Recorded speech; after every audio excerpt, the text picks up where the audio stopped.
We'll call this evening's hearings to order. My name is Joan Woodard. I'm the hearing examiner this evening. The purpose of this hearing is to allow me to receive evidence and testimony on the matters that are pending. I make a recommendation only to the county commissioners. I do not make the final decision. I will be submitting my recommendation to staff within 2 weeks of this evening's hearing. The application will then be scheduled for deliberations before the county commissioners. If you wish to give testimony, I need you to fill out one of the forms if you're here in person, in the back. And when you come to the podium, please give your name and address for the record before you begin your testimony. Same thing if you're on Zoom, name and address first. We appreciate that. First, staff will introduce the application, then we will hear from the applicant. After the applicant's testimony, we will then get into the public comment sheets. We will hear from those who are in favor, those who are neutral, and then those who are opposed. The public not speaking will be read into the record. We will then give the applicant or representative an opportunity for rebuttal of any testimony stated into the record from the public before we close the public hearing. After that point, we will receive no more testimony. The time limits are 30 minutes for the applicant's presentation, 5 minutes for public testimony, and 15 minutes for applicant rebuttal. I would ask that you direct all of your testimony to me and not to the audience. Any questions before we start tonight? Not hearing any, we will move to our first case of the evening, which is case number CUP 19-0002. Good evening. For the record, Black Dingle with Kootenai County Community Development. Can everybody hear me? Yes. Thank you. This is a request by Real Life Ministries for the approval of a conditional use permit, case number CUP 19-0002. The subject parcel of land is located on the north side of Highway 54, just west of the city of Alto, heading towards Spirit Lake.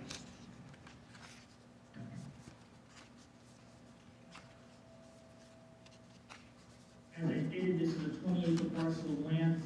The applicant wishes to utilize only the western 10 acres of the subject property for the development of this facility. The zoning designation is rural, and it does allow for a place of assembly or worship through a conditional use property. The comp plan designation is, of course, country, and it also does allow for these types of facilities to be approved on site. The applicant is proposing to develop this facility in phases. The first phase will consist of a 19,600 square foot auditorium facility with a multiple or with a variety of. Are you on and I can vote? With a variety of different uses. Let me interrupt for just a minute, that will be conducted throughout the week. As you can see based on this chart, the uses and the number of individuals will fluctuate depending on the day of the week and the type of activity that's being conducted. Of course, the more intense use of the site will be conducted on the holidays and community events with close to 1,000 individuals. The second phase of this facility will include a youth and adult sports facility, sports fields, and potentially a storage building, outdoor pavilion, outdoor stage, thrift store, and food bank. So it appears that the facility will develop over a course of a number of years on this needed basis.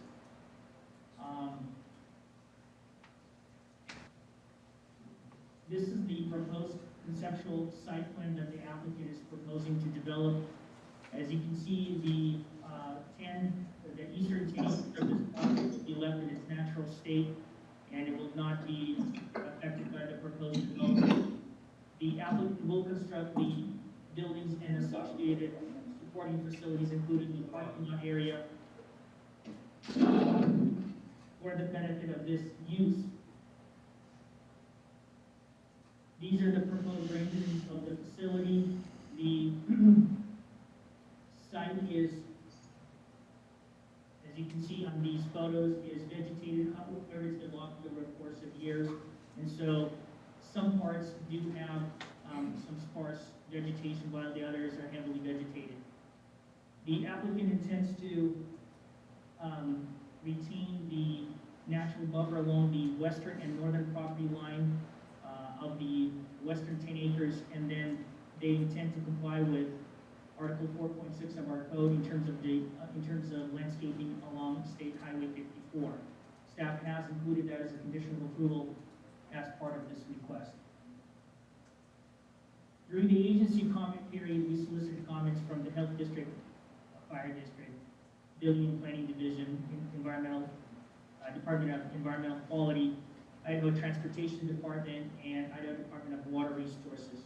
All of the agencies provided the comments that the applicant can and will comply with. One of the concerns we had early on was the fact that the property is located over the Rutherford Prairie Aquifer, and our concern was that the overall use of the site may exceed the stringent regulations for the amount of effluent discharge that could be handled on a 24-hour basis over the aquifer. The applicant has provided extensive empirical data analysis from a similar use in the state, and the Health District has accepted it, and they do approve this request, provided that the applicant complies with all of their requirements. Through the public comment period, we received a total of 74 comments, with 68 in support and 6 in opposition, citing concerns over traffic and compatibility with the surrounding residential development. Upon completion of the public comment period, which ended 10 weeks from today, we received additional comments, a total of 73 more comments from those who provided them in writing, all of them in favor of this project. Given the agency comments, staff analysis, and findings of fact in the record, and the support, overwhelming support from the public, we are in support of this request, and we request that the applicant comply with the agency comments and construct the necessary improvements to support this proposed facility. I stand for any questions that you have at this time. I don't have any questions right now, Vlad. Thank you. And now we'll hear from the applicant. Madam Hearing Examiner, may I interject? Oh, please, yes. I'm David Callahan, Community Development Director. I neglected to mention in the beginning that I'm the Zoom host, and I am purposefully muting everyone that signs in as they sign in, and will keep them muted until you open up the hearing for public participation. At that time, I'll just go through the list from top to bottom and ask if anyone wants to speak. Thank you for that clarification. And as the Zoom host, he can also cut you off at the end of your 5 minutes very easily, much more easily than I can get you to be quiet from here, I've found. But anyway, let's go ahead with the applicant's input. We're going to break it up into 3 sections. Okay. Oh dear, someone's gimpy. I'm giving. Yeah, hey, Vlad, could you place our PowerPoint or Good evening, Madam Hearing Examiner. My name is Jim Blazin. I am the North Campus Pastor for Real Life Ministries, behind the proposal here. Our office address is 6186 Main Street, West Main Street, Spirit Lake, Idaho. And so my reason for speaking is to provide just a brief background for Real Life Ministries here in Kootenai County.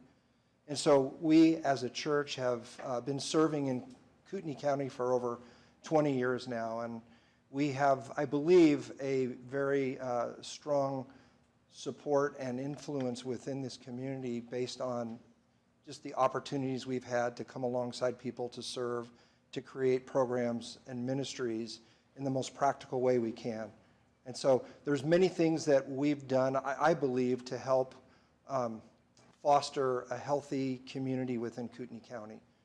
So along with that process, we have strived to partner with a number of agencies to be available and to respond to the needs that the community has. So for instance, in the north, we have been a part of the north community where we are petitioning for this building for over 15 years now. We have been meeting for roughly 3 years in a partnership alongside Lakeland High School. They've been renting us a facility space, and we've been meeting as a formal church now in that time period. And I believe that the partnership that we've had with the district itself has been very productive as we've been able to come alongside and meet some fairly significant needs. Not only are people contributing and helping with food supplies, school supplies, but even emotional support through some very traumatic experiences. And so we as a church have gone, I believe, the distance in terms of demonstrating that we want to support and help the county in the north be a healthy, productive county. And I believe that we not only offer very practical needs, but we offer spiritual and emotional support, which is our ultimate goal. It truly is. And what we've seen in Post Falls and what we've seen in the north is that when we invest in people the way that we have, they are great contributors within their local neighborhood, the local community that they serve in. And so we see great fruit in that. And our heart is really just to continue to meet the needs in the north, and we believe that the facility will provide a means for us to do that, to continue to partner, to come alongside. We have an outstanding relationship, as I said, with the district, with the local law enforcement agencies, and other strategic relationships that we have in the north. And every one of us is really striving to make this community a very healthy, safe, and productive community in Kootenai County. And so our proposed facility is twofold. It is a worship center, but we also see it as a community center. And part of our philosophy for years with Real Life Ministries is that we build our buildings to be multi-purpose. We build them so that we can house high school graduations, which we've done consistently with the district, job fair trainings, public meetings, sports activities, a number of things that are perhaps not exactly church-related, but very community-minded. And so our desire, again, I believe, is to lead with humility. Our desire is to meet needs very practically. And ultimately, our desire is to strengthen the families and those people that are living in the area. We are experiencing tremendous growth up there. It's just busting at the seams. And as a result of that growth are some very unique challenges that the community faces. And I believe that we have a partnership in that community to do so. So there's a number of things that we have in our proposal that are designed to service the community, such as a possible ball field and sports house in a later phase. And really what that intent is to connect with young families, connect with their kids, give them a wholesome environment, give them a healthy place to thrive, to experience relationship with one another, and for us to get to know them and connect with them so that we can meet their needs. We have proposed to put an indoor children's kind of a play center in for the wintertime where moms can come in, or dads with their kids, connect with other adults and let their kids play inside where it's safe. And so our heart and our desire in this whole thing is to come alongside this community, which we feel called to, that we live in, I live in personally, walk beside these people and help them navigate life, and do it with a lifestyle that's conducive to why we live where we live. And so I appreciate you hearing our request, and I look forward to. Thank you. How long have you owned the property? Property has been owned for, I want to say 4 years now, approximately 4 years.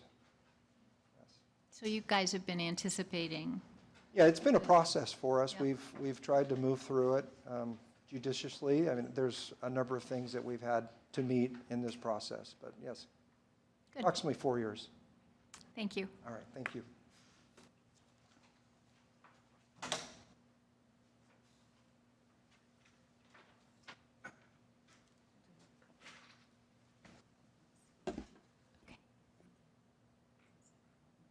Vlad, could you please put the site plan on the screen? Back one.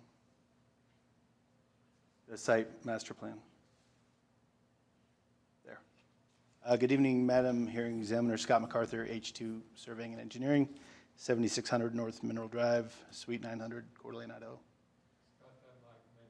Can you bend over here? I just try to reiterate here tonight what Vlad's presented and what Mr. Blazen's presented for us here. We have essentially a 20-acre parcel. We're looking to utilize 10 acres of this parcel. The property is located 4.5 miles, or at milepost 4.5, excuse me, on Highway 54, the north side.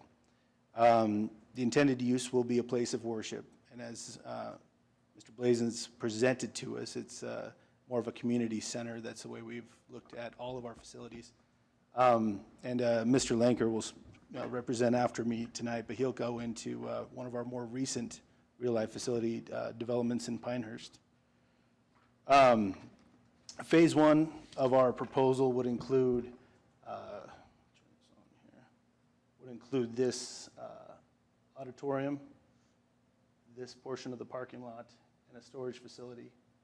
We've learned over the years you can never have enough storage, and so I believe the narrative incorrectly stated that would be a future improvement, but it would be part of this proposal for phase one. Phase two would include a multi-use facility here and sports fields. We have found that that's an amazing opportunity for people to come to know the Lord and to be a part of adult recreation and youth recreation in a positive environment. And so that's really what we see.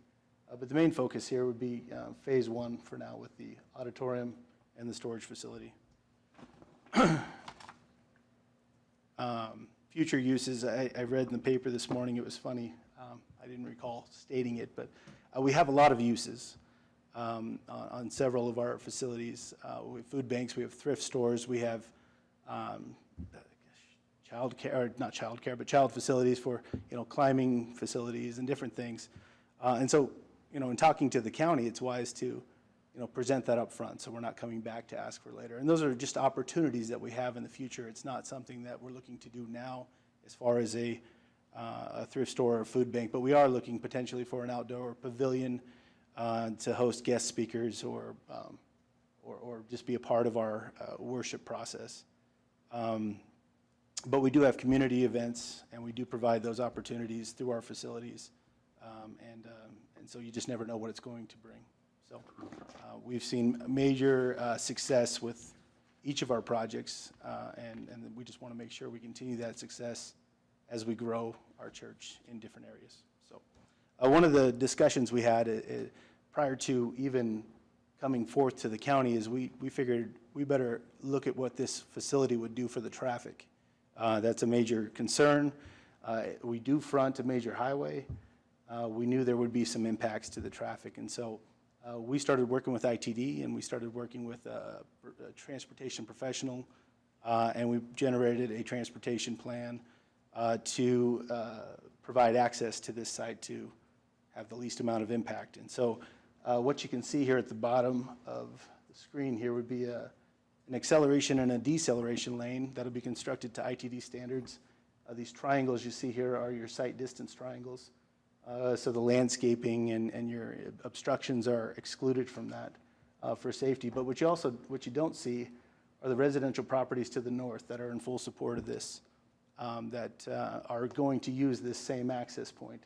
And so working with ITD, we went through the process to reevaluate this rough stock road approach, and we obtained a permit to do so, at the same time obtaining a permit to construct this facility at the time of site development. So it is required. The transportation plan was provided to you.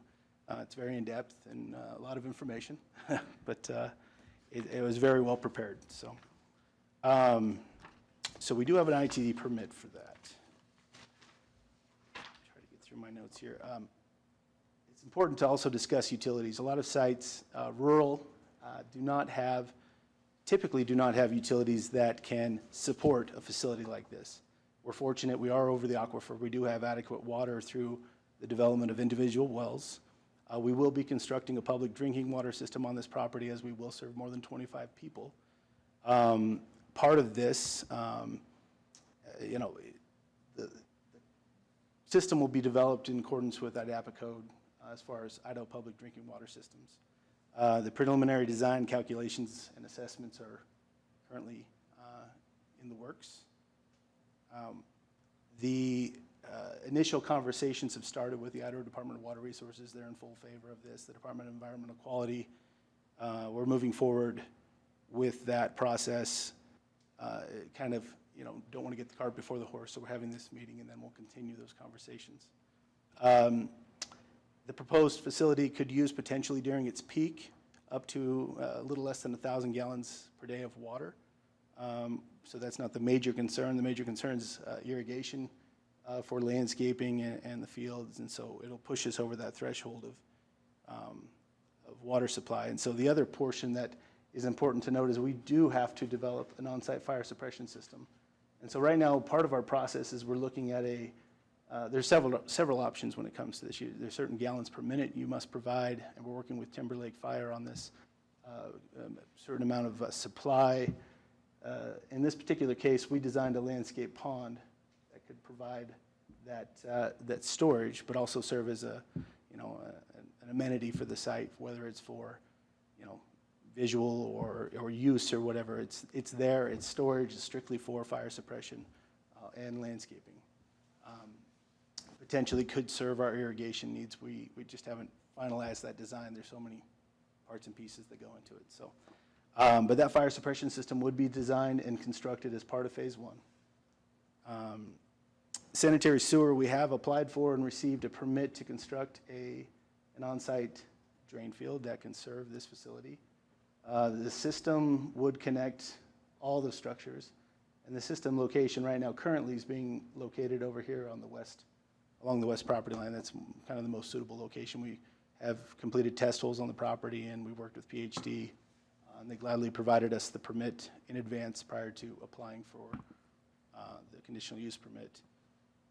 We did also dig test holes on the property to determine if the site was suitable for on-site stormwater storage, and the soils are great.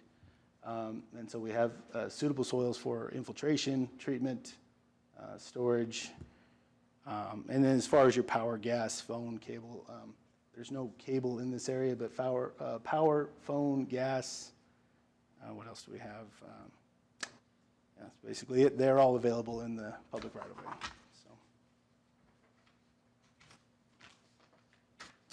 Landscaping, I've been working with county staff on what we're proposing, and we've been very successful with previous projects in utilizing the existing vegetation on the property to provide a buffer.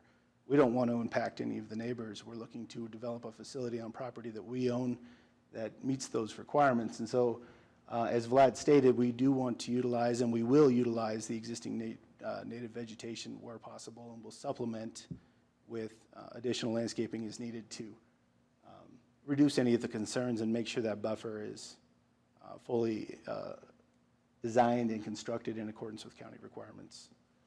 The highway frontage here, as part of the mass grading process, some of this highway frontage will be depleted, and again, we'll just supplement that and meet those road frontage requirements as dictated by the county and ITD, with, of course, taking into account the site distance triangles that we're required to abide by. Parking, on-site parking, we provided matrix for that, and we're in full compliance with parking for this property through this design. The signage, we do propose a monument sign on Highway 54 that we've already discussed with the county. And we also do propose some structure signage, and all, of course, will meet county codes and requirements. Lighting's always a big topic. And so I guess during this phase, and we can talk about shields and downward facing and glare, and it's all listed in the requirements. And so one thing that I can tell you about working with a church, especially a church like Real Life Facilities, they want to abide by the code because they are part of the community. They live there. We want to abide by the code. So lighting is not a concern on our end, and I don't believe, after having conversations with the county, it's a concern of theirs either. So kind of the reasons for acceptance. This is a centrally located site between Athol and Spirit Lake. You couldn't pick a more prime location. Currently where they're located, Timberlake High School is, closer to Spirit Lake, so everyone from Athol just, they have to drive by here anyway. So this would be a more centrally located facility, and we think it would be a benefit to the community as far as, like Mr. Blazin mentioned, it's providing graduation access. It could be a sporting facility for tournaments. You could provide additional needs for the kids that don't have activities in the area. And what a great location for this facility, just being able to serve two communities essentially in one, plus the rural communities of Kootenai County. So, and again, it's along a major hub of Highway 54. The impact, Real Life Facilities, again, has a positive impact everywhere they go. That's their goal. They want to be positive for the community, so they're bringing a positive impact, and that we, as the design team, would help implement that positive impact by making sure our design is well within conformance with county codes, agency codes, and requirements. The impact to area utilities will be very minimal as we're developing on-site water and sanitary sewer systems. But we also have impacts to, power. That's not a big issue. Other dry utilities, not an issue. Impact to traffic, we are mitigating that through the development of that interchange for acceleration and deceleration. And the impact to the neighbors. We want the neighbors to be a part of this facility. We want the neighbors to enjoy this facility and not be a nuisance, but rather a benefit and a joy. And we want them to be proud to be neighbors to this facility. And that's my presentation. I'll yield to Glenn Linker for his portion of the presentation. Thank you. Thank you.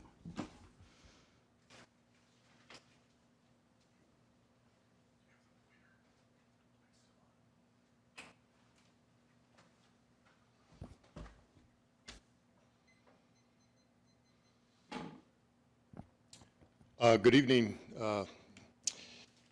Hearing Examiner Woodard. My name is Glenn Lanker. My address is 1029 East Shadowwood Lane in Coeur d'Alene.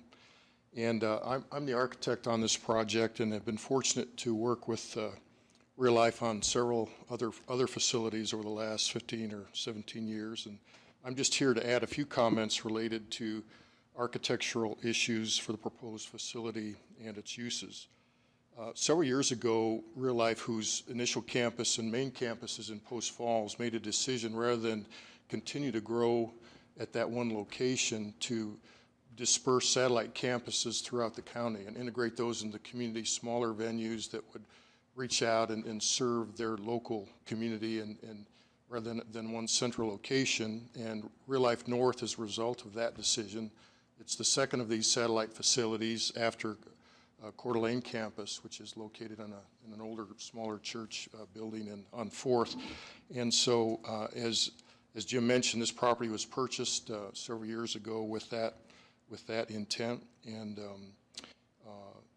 the objective for the main campus and for all these facilities is to create not just a facility that serves Real Life Ministry congregation, but really looked for opportunities to be multi-purpose and serve the needs of the community wherever they're located. And so you'll find that wherever these occur, they're used not just on Sundays, but throughout the week, usually 7 days a week, from the morning to the evening, with all kinds of activities that are all kinds of things that serve the neighborhoods and the communities that they're located in. I just wanted to add a few comments to what Scott mentioned about the site plan here, if I could. The intent is to, at this location especially, is to integrate the facility into a rural neighborhood that has surrounding residential. And in keeping with this intent and making sure that it's the impacts are minimized and it's compatible. I just want to point out that that there's the setbacks for not only the initial phase of the development but future is they're substantially greater than what the minimum is. For example, I believe on this side yard the minimum setback is 10 feet. Well, the actual proposed minimum setback to this small storage building is 50 feet, as a small example. The minimum setback in the front for the front yard is 25 feet. I believe it's about 183 for phase one. It's about 163 for phase two, and then this setback here for the rear yard, which is a minimum of just 15 feet. Well, it's well over 300 feet in both cases, and then it's also at least 100 feet to this easement line versus a 15-foot flanking street side yard setback. So that in conjunction with utilizing natural vegetation that occurs wherever is possible, there's a significant buffer around that hasn't been encroached on for development, and I think that will really help with the compatibility issue. The parking requirements, as Scott mentioned, are being met. In phase one, the initial parking lot here and here, the minimum requirement at 150 square feet of building area is 135, and we're providing 144, including the 6 ADA spaces. And then subsequent development will have its share of required parking as well. Vlad, if we could go to the next slide, please, the site plan. Let me just point out a couple things related to the use of the facility. Vlad? Thank you, sir. The auditorium is the central part of the building here, and that's a flat floor auditorium that, again, will serve a variety of uses. The chairs will be temporary. They can be moved out and tables moved in. It's not going to have fixed pews, and so it can be, again, used for a wide variety of community events. It will seat approximately 465, up to 465 people in seats, less, of course, of tables. This is an important element. This is the lobby that not only serves to facilitate circulation, but it's a great gathering place before and after services, but also all during the week. And this is an indoor play area that will have a play structure that, again, will serve kids, but all during the week. There's a similar facility in the addition that was done recently in Post Falls, and it's become a popular spot for parents, especially during the winter time, to bring their kids and visit and have the kids have some fun activities to do. Various sizes of classrooms will be used for all different kinds of ages. There's a kitchen, administrative offices, and then even, weather permitting, we have a significant covered porch at the entrance that also serves for, there'll be some tables and chairs out there as an informal gathering place as well. If we could go to the next slide, Vlad, we'll talk a little bit about the exterior. It's important that the architecture be appropriate and fit in and be traditional and Northwest in character. The materials will be compatible with what you'll see in surrounding residential buildings. We're looking at the exterior wall would be a type of masonry base with either pre-finished metal or board and batten type siding above that. There'll be some heavy timber columns that will support the covered porch and so a masonry base. And again, as much as possible, we want to integrate the materials and make it a comfortable fit with the neighborhood and make it appropriate for this region. And that's important as well. Vlad, next slide, if you don't mind. Just real briefly, there's a kind of a sister facility that might, just to show a couple quick pictures of that might help best illustrate what's being proposed for the North Campus here. But this building was just completed up in the Silver Valley in Pinehurst. It's slightly smaller, but it has similar elements, and they have about 10 acres, and their next phase will be a sports and and recreation facility, but this is already being scheduled to be used as a community center for all kinds of community and city events. And you can see the front porch with the heavy timber columns, the different kinds of siding, and let's go to the next picture, Lon, please. It's actually on the main street in Pinehurst, which is a small rural community, of course, in the Silver Valley. They're just starting, they're actually setting up for their first services this weekend. And so there's, I think their auditorium seats approximately 400. This is the foyer or the lobby that they're just setting up, the entrance into that. They call it Discovery Zone, where it's a indoor play area for kids.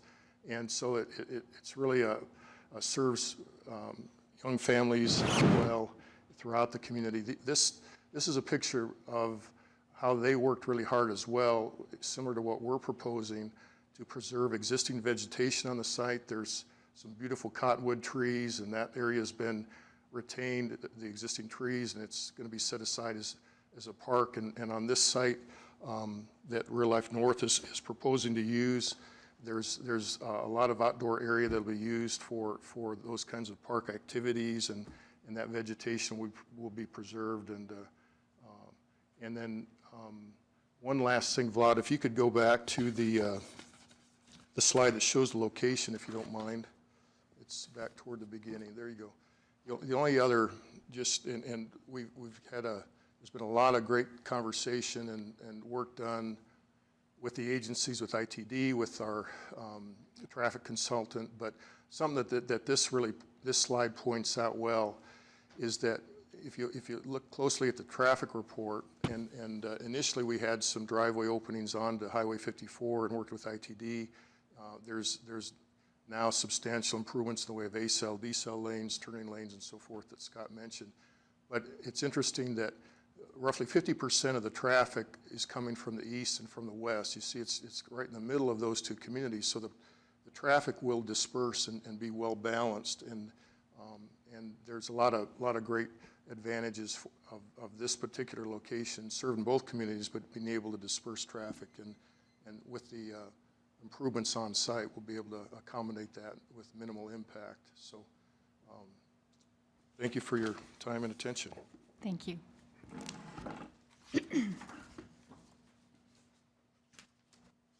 Okay.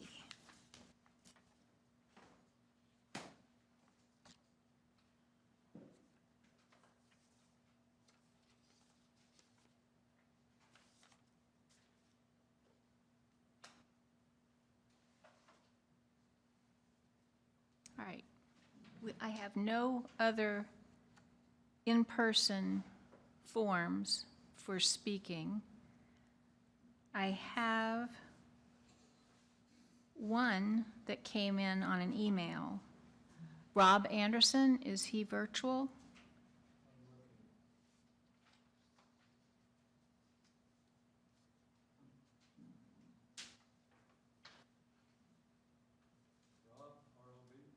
Rob, yes.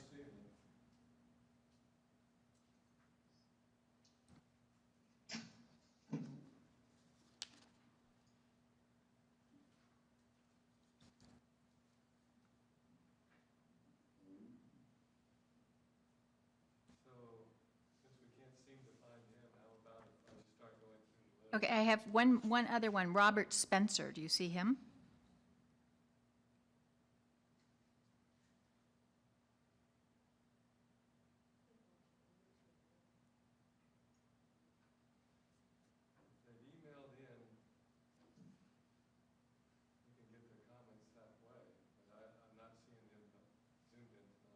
Okay.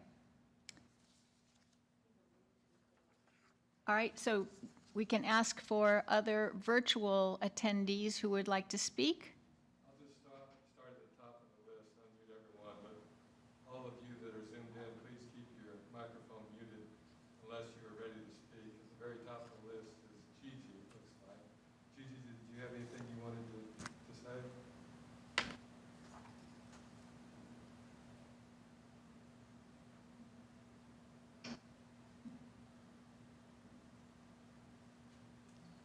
You're live, go ahead.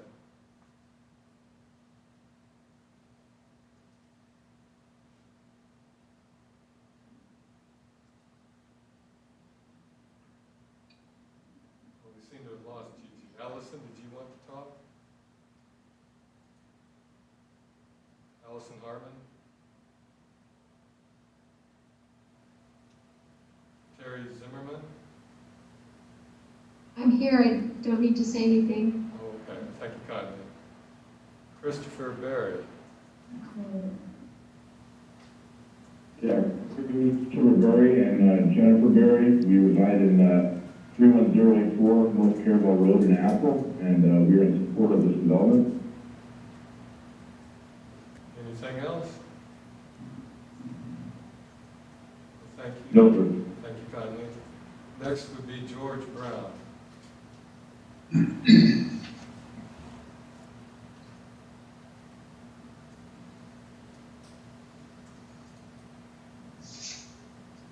George, are you there?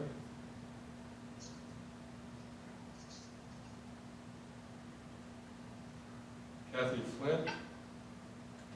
I'm here. Go right ahead. We don't need to talk. Oh, thank you. Laura and Monty Winter, I just saw you. Would you like to speak? No, we're good. We're waiting for Oh, that's our CUP to come up later on. understood. Thank you. I have no way of knowing when the people that registered are zoomed in. So I feel obligated to ask everyone that's zoomed in. Tom Flint?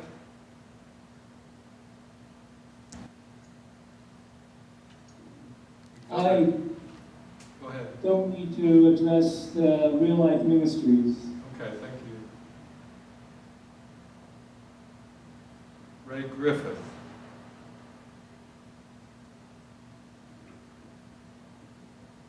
Bill or Debbie Caracas.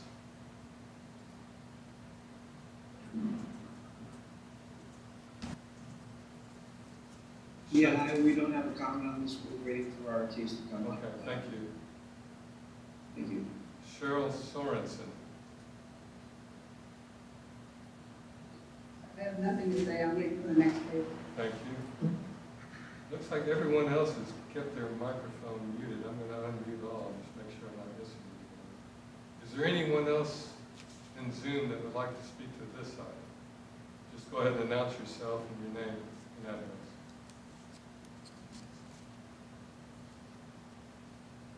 This is Corey Maria's hand. People waiting.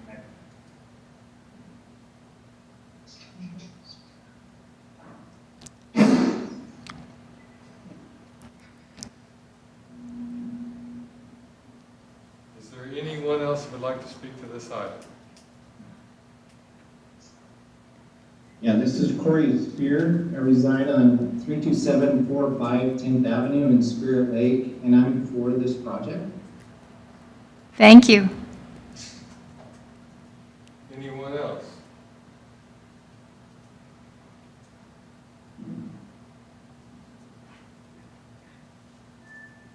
Okay. That concludes the speakers for this item. Thank you. I just have one question with regard to the site. It's 20 acres, you're planning 10.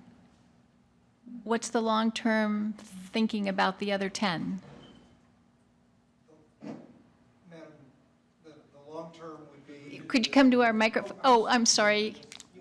Do-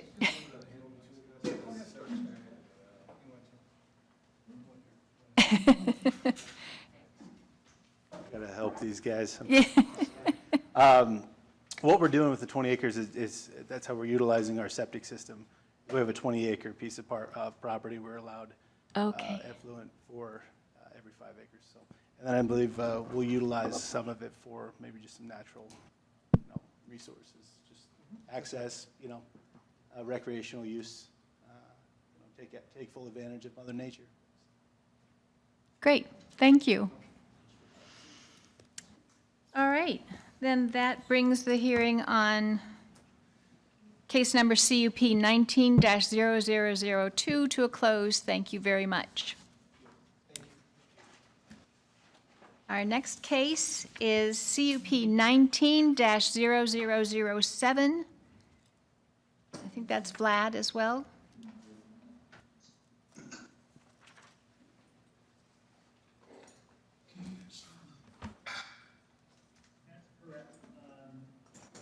For the record, Glenn Finkel once again, as you just stated, this is a request, case number CUP 19-0007, Faceless Cedar LLC by Charlotte and Bob Hagan for the approval of a place of assembly on a parcel of land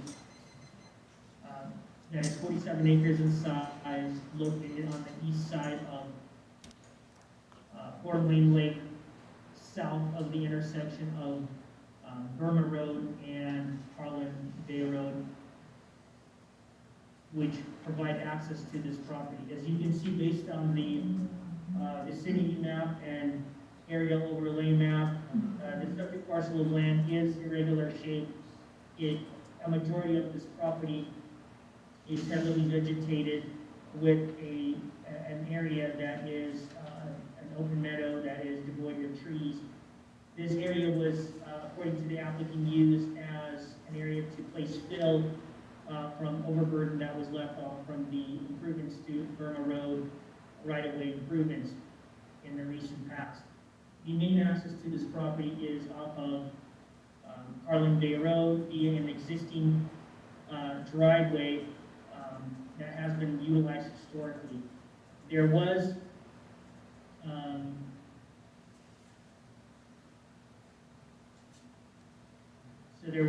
a residence on this property and a shop. The residence has recently been removed with only a foundation remaining. The applicant intends to reconstruct this residence in the near future. In fact, they are currently applying for a building permit. The reason this is being brought up is because a conditional use permit for a place of assembly requires an owner-occupied, it has to be an owner-occupied use, and therefore this residence will have to be reconstructed prior to commencement of any on-site operations should this conditional use permit be approved. As stated, this is located in the rural zone. As you can see, based on the parcelization, there are parcels of various sizes, of very unique shapes based on the topography and also roadway system in the area. There is sparse development with residences on adjoining parcels while other parcels are vacant. The comp plan designation is country with, for this site, with the shoreline comprehensive plan designation to the west, which is predominantly the comp plan designation for all parcels along Fort Wayne Lake. So the applicant intends to improve the site in the following manner. First of all, they would like to utilize this site for an event center, for weddings, reunions, corporate meetings, fundraisers. They are proposing to have a maximum of 300 people per event, including staff and caterers. They would like to conduct 2 to 3 events per week, primarily on the weekends. They are limiting themselves to conduct a total of 59 events per calendar year, and this will be done seasonally between April and October. And they are proposing to operate this facility from mid-morning to 11 p.m. Some of the improvements that they are requesting is an event center looking like it will be designed like a barn, which will be approximately 56 to 6,300 square feet in size. They're also proposing to have an outdoor amphitheater, that will be roughly 6,000 square feet.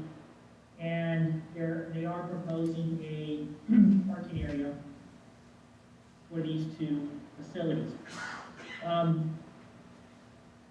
The applicant intends to design a septic system and construct restroom facilities to accommodate up to 225 individuals on this site.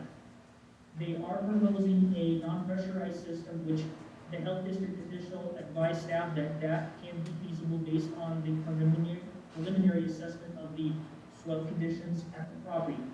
However, because the applicant wishes to have as many as 300 people, they will be required to bring in porta potties on as needed basis to accommodate the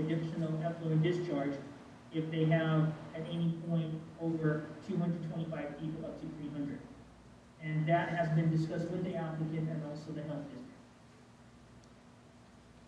So this is just a conceptual site plan. The applicant intends to utilize the existing driveway. They will be constructing the facilities in the areas next to the existing foundation for the future residents and next to their shop.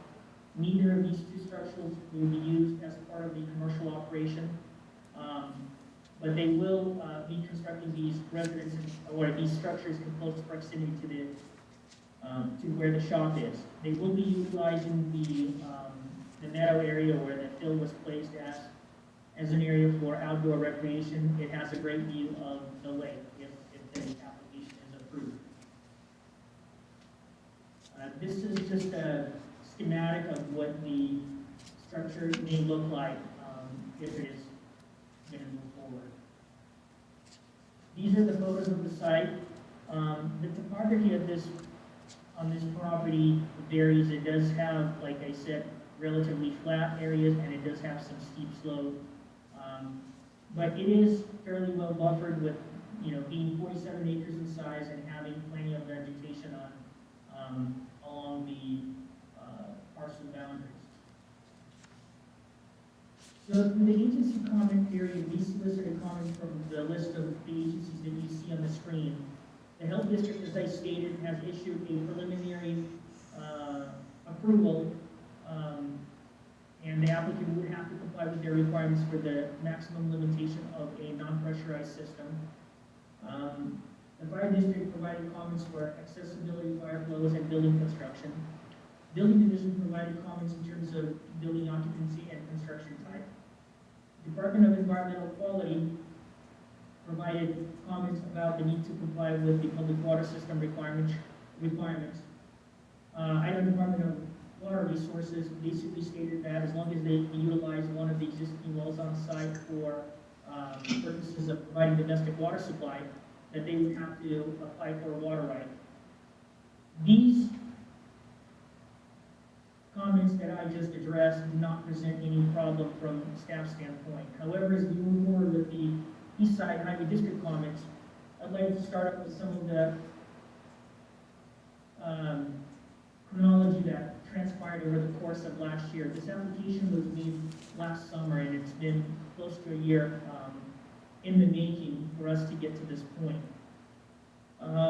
The Highway District initially provided a response in fall of last year, or actually at the end of the summer, stating that they need additional information, including a complete traffic impact study to address the additional trips to be generated from this facility and the impact it would have on the adjoining public roads, being Burma and Carlin Bay Road. The applicant did hire Dover Engineering, and Gordon Dover did provide a comprehensive analysis to address the requirements of the Highway District.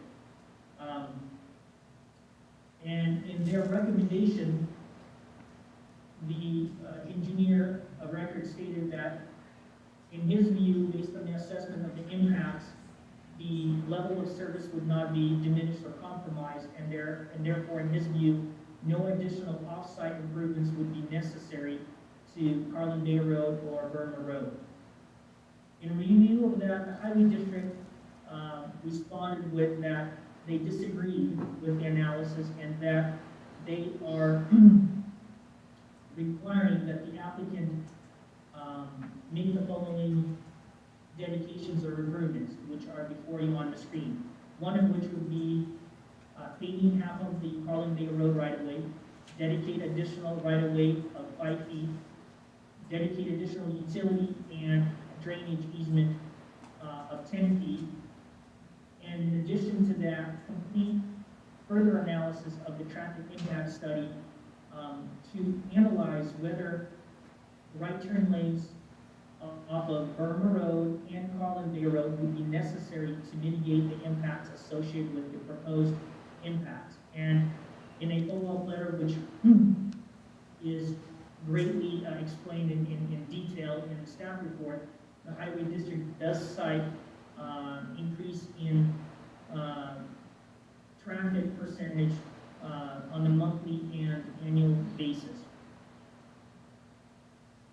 based on the evaluation of this requirement, we have actually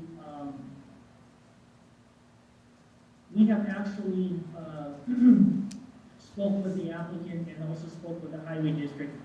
And we did come to some conclusions that are different from what the highway district has requested, and I will explain that in greater detail as we move along. During the public comment period, we received 12 comments in support with 46 in opposition. Those who were in support of the request stated that this facility would generate additional employment in the area, that this is a great location and there are no similar uses that can provide that level of service as the Hagens are proposing, and that this property is large enough to accommodate the proposed use and mitigate the impact, and it's a property right that the Hagens should be able to exercise. And then, moreover, is that this will serve as a valuable service to the community. However, the opposition cited numerous concerns.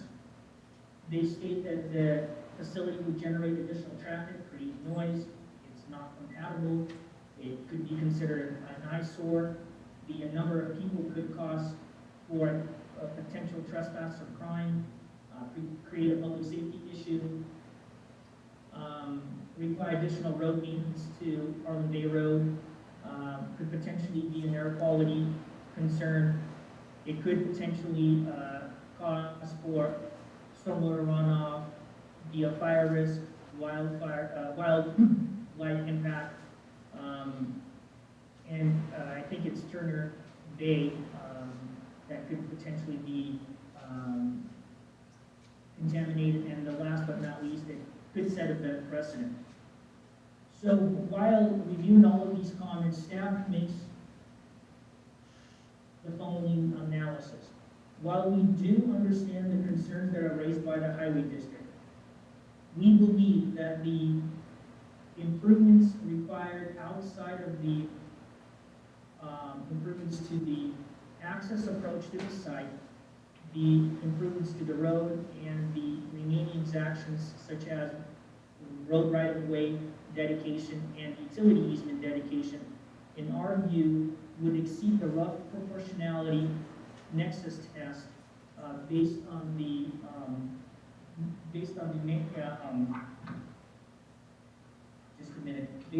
nature of the request and the impacts associated with it. We also believe that the facility or this parcel size could adequately mitigate the impacts associated with the request. We believe that the intermittent use of the site, being that it's not a permanent change such as a plat of a major or a minor subdivision or a condo plat or a planned unit development, but rather an intermittent use or a periodic use based on 2 or 3 events per week on a seasonal basis at the discretion of the applicant, would not rise to the level of any additional improvements as cited by the applicant's traffic engineer. As I already stated, that the size of the parcel, the existing vegetation can mitigate the views from the adjoining parcels, noise, and other impacts that the public has brought forward. One of the concerns that we do believe that could possibly be mitigated with in terms of noise is that the hours of operation be decreased from 10 a.m. to 10 p.m. rather than 11 p.m. And we believe the applicant expressed no opposition to that. With regards to the stormwater runoff concerns and contamination of the adjoining creeks or the lake, as you know, Kootenai County Code Chapter 7 site disturbance and stormwater requirements require that all post-development stormwater be treated on site. Therefore, it will be a non-issue. We don't believe that there will be any impact or displacement to the wildlife because of the parcel size. And moreover, the parcel size that's the subject of this request is almost 10 times the size of the minimum requirement in the rural zone. And therefore, we just don't find there being that level of a concern based on our review of the record. So that's staff's analysis. However, we do have some outstanding questions that we would like the applicant to further address, stemming from the opposition, is explain in greater detail the proposal and how it would have no impact or it would be compatible with surrounding development. And we would also like to point out that the services and facilities of the proposed use may not be adequate based on the requirements of the highway district. And we do propose as one of the conditions of approval that the applicant and the highway district perhaps reach an agreeable solution to mitigate the potential impacts associated with this request. And this is because even if this project is approved, we don't know the position that the highway district will take in terms of approving the access approach or any of the proposed structures on the site. And so that issue is still open-ended discussion. I stand for any questions that you have at this time. Vlad, this is a little bit different than some of our other ones that I have experience with in terms of your recommendation. You have conditions of approval that you have listed, but which I've read and are in the record, but you're suggesting that they still need to resolve and come to agreement with East Side Highway District. And that's kind of an outstanding. So are you suggesting that at this point we move forward with the conditional use permit recommendation to, if that's my finding, to the Board of Commissioners with this East Side Highway District item still hanging? I think Mr. Callahan wishes to speak. Thank you, Madam Hearing Examiner. I'm David Callahan, Kootenai County Community Development Department Director. I'd like to step in at this point because this case is a little bit unusual. To my knowledge, it's the first time since I've been here in 6.5 years that a highway district has actually showed up at one of our meetings. One. Two, that they're have very strong concerns. And in my view, are more than what we should normally leverage against a CUP. I won't belabor the details unless you have questions, but the short version is some of the things that are being asked for are typically and commonly done at the time of subdivision, but in my 40 years of experience have never been done in a CUP process, here or in other places that I've worked. So we are trying to take a facilitative approach to move this along because we are at something of an impasse between the applicant and opposing views. And we think we've done everything we can do. We need to move this through to see how others view it and make recommendation and how the commissioners decide. And I'm going to mute people that are not mic'd in at the moment. Okay. I'd like to point out that your concerns were actually brought up to the applicant right before the public hearing was scheduled. I had a conversation with Ms. Hagan, and I advised her that while we do support the application, and we have a level of disagreement with the highway district, it does pose an issue, and we asked whether or not she wants to move forward with a public hearing. And she did advise us she understands the intricacy of where we are, but she does want to go to public hearing, and she believes that she can address the remaining issues through the public hearing process and come to an agreement with the highway district. And therefore, we proceeded with a public hearing and did the notification process. Okay, thank you. All right, then, we are prepared to hear from the applicant. Yes, and I'm just asking for the zoomed-in audience, who in the zoomed-in audience wishes to speak for the applicant? It looks like it might be Megan O'Dowd. I'm going to unmute her, then I'll unmute everyone in a moment. Megan, did you want to speak? Yes, I do, and I'm trying to get can I get the participant restriction so I can do the share screen? Oh, we'll just drop the staff viewing, and then you can share your screen. Is that what you mean? There we go. There you go. Okay, so my screen should be up. It is, and we see it perfectly. And for my benefit, name and address, please. Madam Hearing Examiner, thank you for your time this evening. My name is Megan O'Dowd. My address is 703 Lakeside Avenue in Coeur d'Alene, Idaho. I'm presenting on behalf of the applicant, Faceless Cedar LLC.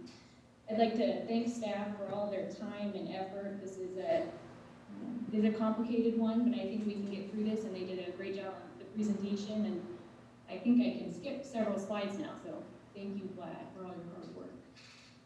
Okay, so this is our team that we're working on. Obviously, we're here requesting approval of the CUP for an event center that we'll be calling Cedar Creek Ranch. Staff already presented several photos of the site. This is just a typical example of the densely forested area. It is a 47-acre site, as Vlad mentioned. Minimum lot sizes in this area are 5 acres, so we almost have the equivalent to 9 to 10 rural lots here. This is just another layout of the existing plan with, as staff already showed, the barn elevations, the floor plans. I did just want to point out quickly that with the floor plan, it is intended to have the dance floor in the interior of the barn facility here, with the majority of the tables, private dressing rooms for brides and grooms, catering area, and restrooms. So we all know what the requirements are tonight here for approval. Our presentation is going to focus on compatibility, potential hazards, services, and the comprehensive plan. So with respect to compatibility, there's a requirement that we demonstrate we're preserving the natural characteristics of the site. We did a calculation as to the total disturbance area, and it comes just about at 1 acre. So we have a 47 total acre site, and we'll be leaving 98%, so 46 acres of this will be undisturbed by the activities of the conditional use permit. And as you can see here, the vast majority is this densely forested area, and the applicant is not opposing the conditions that intend to preserve and maintain that existing vegetation. Here's the breakdown of how we demonstrate the total area of the site that's at use, with the parking area, event center, and the extra seating area. And a majority of the most adjacent neighbors are either in support or have no opposition. We break this down further in some of our subsequent slides here. And again, the area that will be preserved will be maintained for residential, agricultural, and timber purposes. As Vlad mentioned, the owners will be living on site and continuing to use this property for their day-to-day purposes. Focusing on the compatibility again, we just wanted to point out there are quite a few non-residential uses just right around in this area. There is, within the 500-foot buffer zone of the notification, we had an existing quarry operation just to the south. There are obviously the Geyser facilities, and there are several of those. The N-Sitten Camp and Retreat Center, the Hudson Store. There's a similar by the lake event center venue just down the road, and then Carlin Bay obviously has their airstrip, marina, and resort center. All similar non-residential uses in this area. Looking at our most immediate neighbors, I think this is an important slide because it helps demonstrate that the vast majority of folks have either not responded or are in support, and we have a visual here of where these folks are situated vis-a-vis our event center. So again, this is the applicant's property, the 47 acres. The area shaded in blue would be the proposed barn event center. We have color-coded the comments here. The thing that I think is important to make note of in particular is the distance from the site, and as well as the type of use at issue. We obviously did have some folks express concerns. They're located, one residence is up here, one is here, and one to the south down here. All residential sites, but the closest one is 1,000 feet from the proposed event center. This one further north is about a half mile at 2,300 feet. And the one furthest to the south is similar in distance, about 1,800 feet. So then but we do have other residences that are actually much closer. I think the Krischer residence is a good example. It's only 700 feet, basically due east, with no opposition of record. And then again, the residences that are flanked immediately to the north, they actually did oppose this project initially. The applicant has invited all those in opposition to meet with her, view the site, so that, there's really no hidden agenda here. We are really being open and transparent. We want folks to see the site and understand what the operation is going to be, and really how minimal we think these impacts are going to be given the size of the overall site.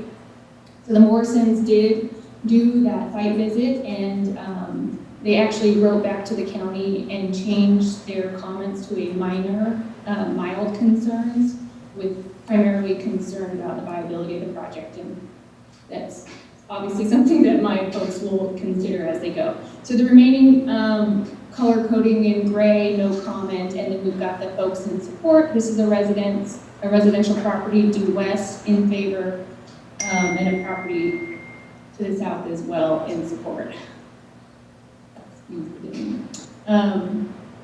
This is another visual of the compatibility, but at a larger scale. So folks in dark green have expressed letters of support. The neutral green has been no comment.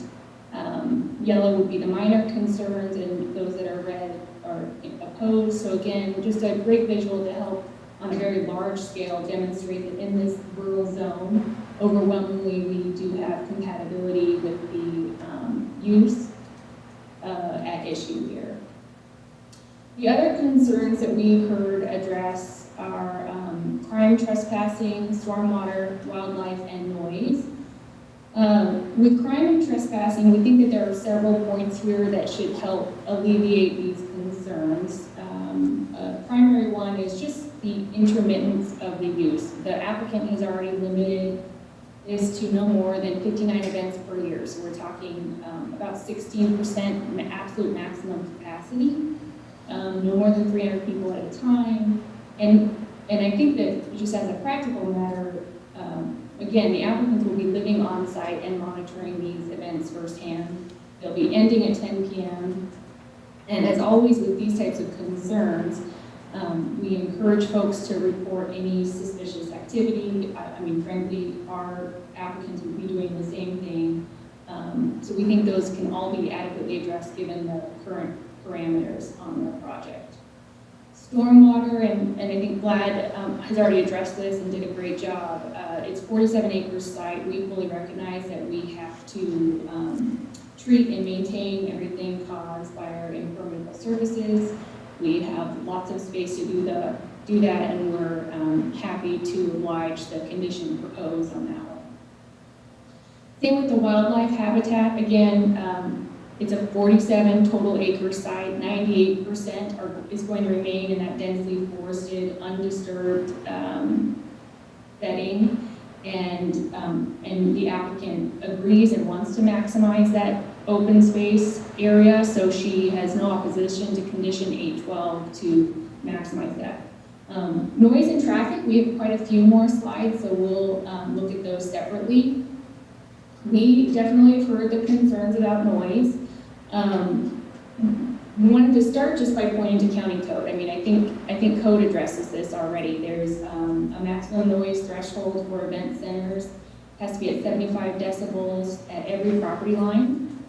And we actually are proposing a condition tonight to meet those requirements because the applicant certainly intends to do so. And just to help frankly alleviate some of the current concerns, I think those folks that did come on site and did the tours have a better understanding of how this will work, but we actually ran some tests and did some decibel level readings. So there is an existing barn on site. We ran the stereo system at its maximum capacity, doors open as they would be during an event and as our site plan anticipates. And we took decibel level readings adjacent to the stereo system and then from various points throughout the site.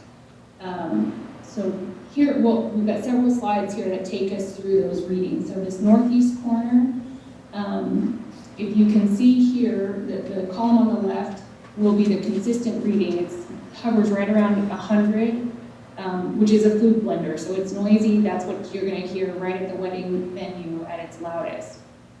And at that northeast corner, again, which is where we had a couple of folks within the 500-foot buffer that objected and expressed concerns, that level of decibel level reading was 57.3, which if you can read this text here, it's kind of small. It says that's the level of a quiet home.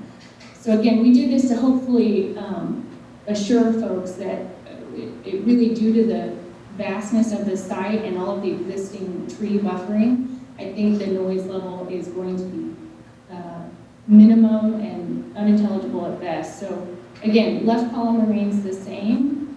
That's our stationary reading. This one's at the southeast corner of the site, again hovering at 50 and a reading level of a quiet home. Going down to the southwest corner of the site, slightly higher at 59.9, but still well within the quiet home reading levels.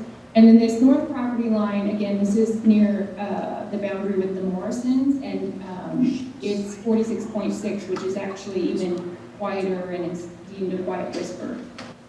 So this next slide, so even though I think that one, we're willing to impose the condition recognizing what our limits are by Kootenai County Code. Two, I'm hoping that these decibel level readings show folks that really the site on its own is designed to absorb this kind of potential activity. But we've heard the concerns, and we are actually have thought up a few more changes that we think could help relieve some of these concerns even more. So here are the three changes that we're proposing to the layout. Originally, the parking was actually over here and would have taken out quite a number of these trees just to accommodate the size of the venue. We have very few trees adjacent to the existing driveway just north there. So we're proposing to move the parking entirely to the north, where we would only have to remove a really minimal number of trees.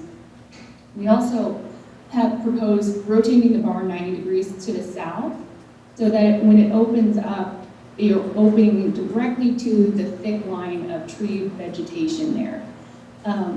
I also wanted to make a clarification. The original application did reference an amphitheater. I think that was a misuse of information. The intent is only to have outdoor seating. There is no, there's no outdoor concerts happening here. We intend for the bride and groom to come down through this area. Folks will be flanked at both sides on the east and west.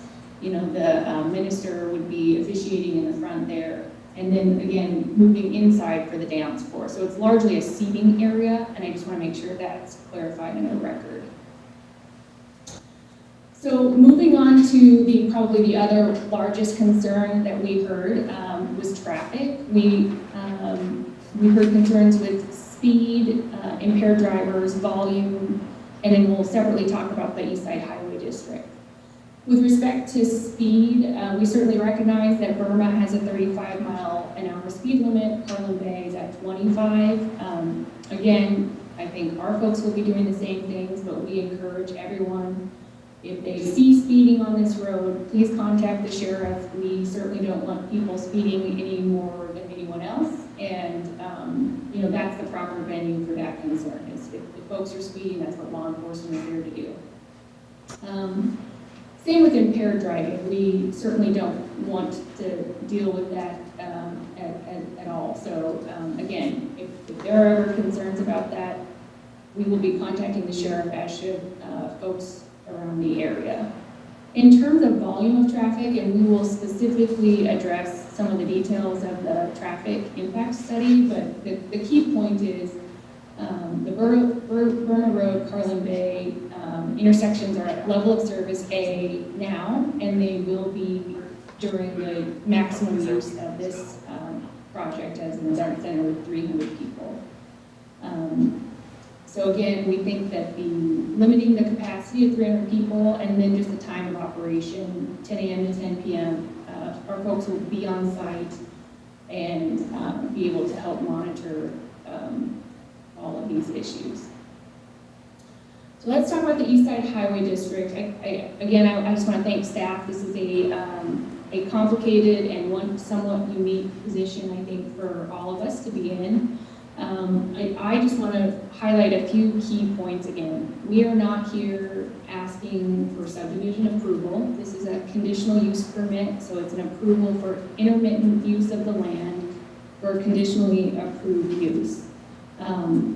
The Highway District has no policies in place for imposing conditions for a conditional use permit. They have very detailed policies for subdivisions, which would allow them to impose dedications, easements, require financial contributions, all of those things. But there is no such rule in place for conditional use permits. We have had numerous conversations with the Highway Districts about their concerns, but frankly, at some level, and we'll go through this in a little bit more detail, and as staff already mentioned, there are rational nexus and rough proportionality requirements that just must be made, and it's not the process. There's no mechanisms in a conditional use permit to be asking and requiring these types of exactions. So we'll go through those in a bit more detail, but this gives the layout. I mean, we fully recognize East Burma Road here is within Highway District jurisdiction, as is Carlin Bay. We're about 1,750 feet from that intersection. Traffic impact study was done. East Side Highway District has not performed its own traffic impact study. The results of that study determined level of service A before and the level of service A after and during the usage here. And the determination of our engineers that based on these results, there's no off-site improvements that are necessary or appropriate to mitigate impacts. This slide, we just wanted to reiterate what the standards. There has to be the nexus and there has to be rough proportionality. We can't be asked to pay for things that we aren't causing. We can't be asked to mitigate things that are unrelated to our use. And frankly, with a conditional use permit setting, I think staff has already identified that really the only appropriate mitigation right now is to ask for an approach that meets commercial standards, and we fully recognize that we're going to have to go through that process with the Highway District, and we're prepared to do so. But the remaining requests that they have made, frankly, are unconstitutional exactions and can't be supported. We have certainly tried to go through and talk through those issues and concerns, but And I think the staff has recognized that they're not appropriate. We are in agreement with that. So this just again summarizes that staff finds that that these conditions that are being requested do not meet their nexus and proportionality tests, and we are in agreement with that.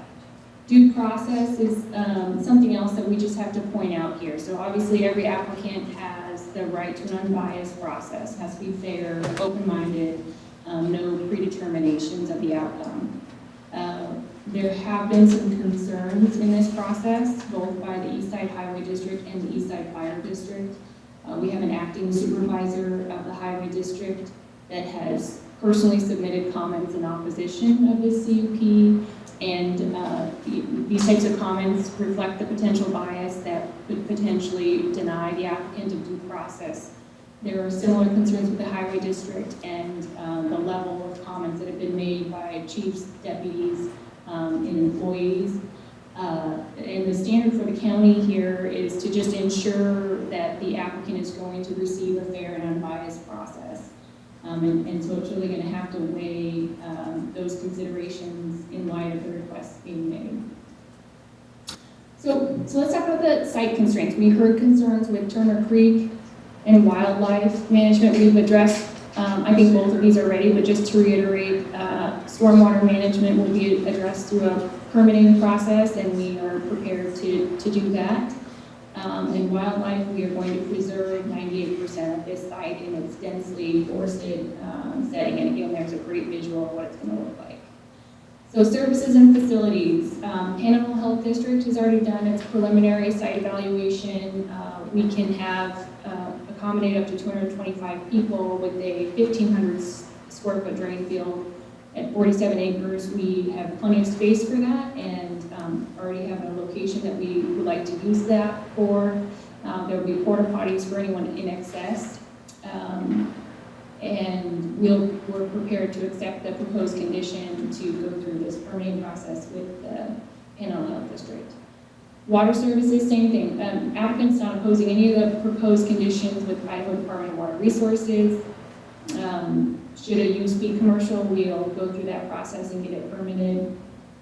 The one thing we do want to point out with DEQ is just a slight modification. At 59 events per year, it won't trigger the commercial system requirements, so we just want to make sure that whatever DEQ requires will be based on our usage at 59 events per year. So certainly recognize that there will be a DEQ permitting process. Prepared to go through it, but want to make sure that 59 use days is in the condition of approval. Fire service. Fire district did propose comments. They were pretty generic and based on what may or may not be the ultimate design. So we have no objection to meeting code requirements for fire concerns. Our only proposal is to slightly modify the condition so that it's a little more specific, and it basically would say, whatever the final design of this event center is going to be, and whatever fire safety conditions that triggers, according to county code, we will absolutely meet them. So that's the only modification that we request there. Again, the highway district. I think, the traffic impact study demonstrates that we can, the services are in place now, and they will be when this event center is operating, level of service A or better now, and when the use is in place. Just a quick recap of the consistency with the comprehensive plan and the country zone supports. It does allow for non-residential uses with economic activities, with more limited services and protection of open space. And certainly this project on this 47-acre site is meeting all of those. So we have an intermittent, limited, non-residential use. 16% of the year is all. Maximum open space preserved for 98% of the site. And there will be certainly some economic development that will come out of this. Proposed conditions for approval. The applicant is in agreement with all of staff's proposed conditions. with 2 minor tweaks to 8.09 and 8.16. Again, nothing except for to recognize what the final design of the building would be, and to ensure that the DEQ requirements are based on a 59 calendar day per year, because that's an important consideration for the health department when they review these plans. And we actually are proposing another mitigation again to recognize the limitations with noise and that we won't exceed any of the decibel limits from any property line. So we're happy to impose that on ourselves. So that's our presentation, and we're open for questions now, or we can, wait, just so Madam Hearing Examiner, you know, we do have our engineer here as well as the planner for specific questions. Okay, thank you. Madam Hearing Examiner, just a quick aside, if I may. I may need to do Zoom differently in the future. I've discovered that people are chatting, if you will, in the background amongst themselves, people that have Zoomed in, and that's what's showing up on the screen, and in my view, interrupting the presentations.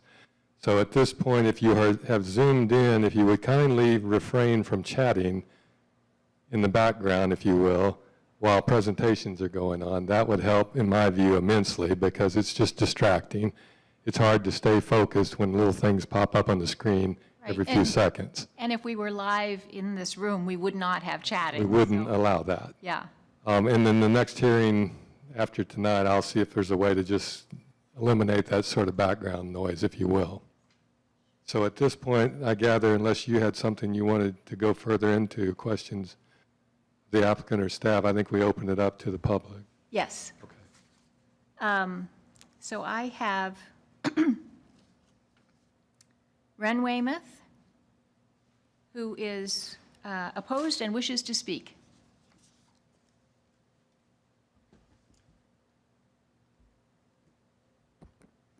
Thank you. For the record, Ben Weymouth, Director of Highways for East Side Highway District, business address 6025 Mullen Trail here in Coeur d'Alene. Thank you, Madam Hearing Examiner and staff, for the opportunity to be here to speak tonight. I guess first of all, I'll talk about the elephant in the room a little bit. It is a little bit awkward to be here in disagreement with staff. We have a good working relationship, and we try to continue to foster that and work together on applications. So in this instance, we have professionally agreed to disagree. So we're here to address any questions you may have, and also to just kind of briefly recap our concerns and differences with the applicant, if you will, for your consideration. I don't intend to try and negotiate conditions here tonight. I don't think it's the appropriate venue for that. But anyway, I'll just jump right in with that for an introduction. We did have multiple meetings with the applicant. We also had at least one discussion with staff. Quite obviously, we haven't reached resolution. That left us no alternative but to recommend denial of the application. That doesn't mean we're not willing to continue to work with applicant and staff to see if we can reach a mutual agreement. I just am not sure of the appropriateness and the venue for doing that in the midst of open public hearings and after open public hearings before the Board of Commissioners. So there's some weirdness to work out there, and I would defer to the attorneys for the appropriateness of what to do there. So first of all, it's our opinion that both state code and the county ordinances allow political subdivisions to attach conditions to special use permits and conditional use permits. In fact, in a previous life, I was a city engineer for a large municipality in Idaho, and we did it all the time. I will allow our attorney, Susan Weeks, to address that in a little more detail. Also, section 1.13 of the staff report, its last paragraph, referencing our June 1st letter, does accurately reflect our requested conditions, and that would result in a recommendation for approval if those conditions were met. They're the ones that have been discussed as being in disagreement with so far tonight. Those conditions are based on the traffic generated by the development. Quite frankly, our roads do not care if the cars are coming from a CUP or a subdivision. The traffic that this development will be allowed to generate under the CUP is the same as a 14-lot residential subdivision. Our annual daily traffic on Carlin Bay Road is 128 vehicles. The applicant's traffic impact study says they'll generate 165 trips. So more than twice what that road sees in a day will occur in 2 hours when they have an event on the roadway.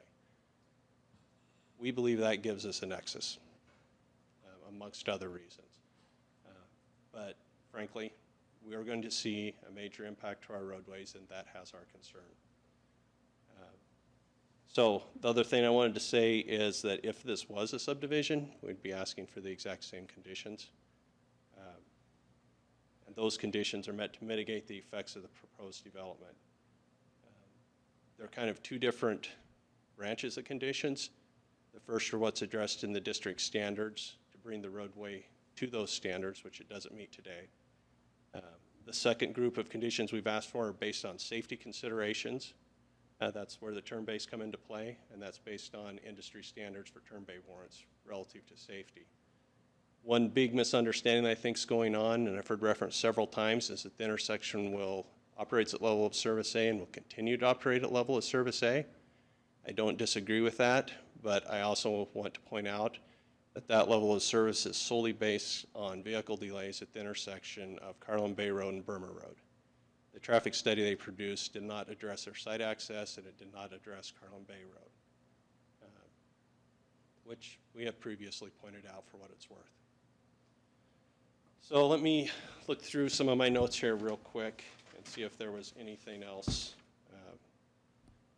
that I wanted to mention.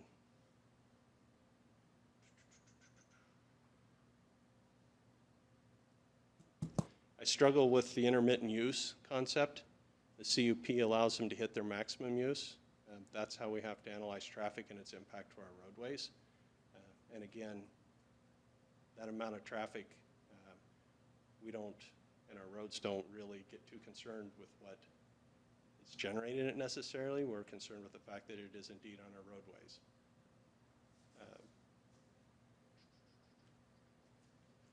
There were discussions on the site plan changes and moving the parking lot closer to the road, which was the first time we had heard that. That's actually a big concern. There's enough cars coming in a short time period that we really liked their long driveway because it would allow vehicle stacking to occur in that driveway. I'm concerned that the stacking will back up into Carlin Bay Road if it is moved closer to the roadway. The only other comment that was made that I feel obligated to address was concerns with potential highway district bias. For the record, these comments are my comments. They are not biased, and the district would be providing these same comments for any other similar application on the site or any other site within our district. With that, I would stand for any other questions you may have. In other situations, I have seen the highway district, I'm not sure whether it's always you all or not, have comments with regard to a submitted traffic impact analysis. And I understand that you guys didn't make comments on the traffic impact analysis. Is that, written in its first presentation to you, or have your engineers comment on it? So to clarify a couple of things, first of all, I am an engineer, and I did review the traffic study. Secondly, we did raise concerns with some of the items in the traffic study in previous comment letters and in previous conversations with the applicant. I don't have that at my fingertips to fill in the details with you. And it's kind of in line with my earlier comments. If they want to update the traffic study and give it to us for some additional consideration, or if they disagree with my safety concerns and whatnot, we're willing to listen and talk about it. We just haven't had any response raised to those questions and concerns. The other thing that's odd is we asked for a trip generation letter. That's in accordance with our standards. Once we receive the trip generation letter, then we regroup with the applicant to say, hey, this is what we want you to include in your traffic impact study. That never happened. We requested a trip generation letter, and we received a traffic impact study with no pre-coordination with us. I did make a quick pass for my own knowledge through our checklist for traffic impact studies that's in the district standards, and there's lots of unchecked boxes. Okay. Thanks. Thank you. Susan Weeks is opposed and wishes to speak. Good evening, Ms. Woodard. My name is Susan Weeks. My business address is 1626 Lincoln Way, Coeur d'Alene, Idaho. I am an attorney and I represent all of the highway districts as well as the associated highway districts. I've practiced for 30 years, and of those 27 years I have been a municipal attorney, and I have specialized in representing highway districts and counties with highway districts. This is only the third time I've ever appeared at a hearing. So as Mr. Callahan said, this is highly unusual to see the highway district here, but it is of that level of importance that our board wishes to be heard on this, because they are a stakeholder, and this proposed subdivision is going to have a major impact on Carlin Bay Road. And it is for that reason that we are here to discuss with you what has come about and what you are being told. So first of all, turning to a conditional use permit, and I know you understand this having peeked on LinkedIn and knowing your background, but conditional use permit is a statutory device that allows specific use of property that could be detrimental in character in the area in which it is proposed. And the way that you reduce that detriment is by imposing conditions and assuring it is done in a way that is compatible. Idaho actually has applicable statutes, and one of those which we do address in our letter is Idaho Code 67-6512 on special use permits, conditions, and procedures. And subsection D of that says, upon granting a special use permit, conditions may be attached to a special use permit, including but not limited to those, and in subsection 8, requiring mitigation of effects of the proposed subdivision upon service delivery by any political subdivision. East Side Highway District is a political subdivision of the state of Idaho. That code section specifically applies to the ability of the county to impose conditions on this conditional use permit that addresses mitigation of the effects of the proposed subdivision on our service on Carlin Bay Road. And that is what we're concerned about, and that's what our letter addresses. We're not concerned about the intersection of Burma Road and Carlin Bay Road. We are concerned about the service level of that road immediately adjacent to this proposed conditional use permit. Kootenai County Ordinance also picks up and addresses and carries through this theme. In Title 8, Chapter 5, Article 5.1, there are standards for uses requiring a conditional use permit. Section 8.5.129, special event locations, says additional conditions. The board may impose such reasonable conditions as may be necessary for management of traffic. And I would submit, Ms. Woodard, that the Highway District's letter that Mr. Weymouth provided, which was the most detailed letters after the proposed conditional use permit was fully understood, is the one that best addresses and proposes those conditions that are necessary for management of traffic. Now, when I look at the staff report says in it that they recognize and recommend approval of the request subject to the applicant and the East Side Highway District reaching an agreeable solution for mitigation of the potential negative impacts caused by the proposed event center. So they recognize that there is some mitigation necessary, and they submit the hearing officer should put in, the hearing examiner should put in approval upon the highway district and the applicant reaching an agreement. But then in the conditions of approval, what they really do then is turn that into a wish, because what they ask you to impose as the condition is the applicant is encouraged to make contact with the East Side Highway District to reach an agreeable solution for mitigation. That's not a condition. The applicant decides they don't want to reach out to East Side Highway District. The mitigation for the impacts that Mr. Weymouth just discussed and which are discussed in our letter are none. We will not have the turn bay, which is warranted. We will have the stacking on the road. We will not address the width of the road.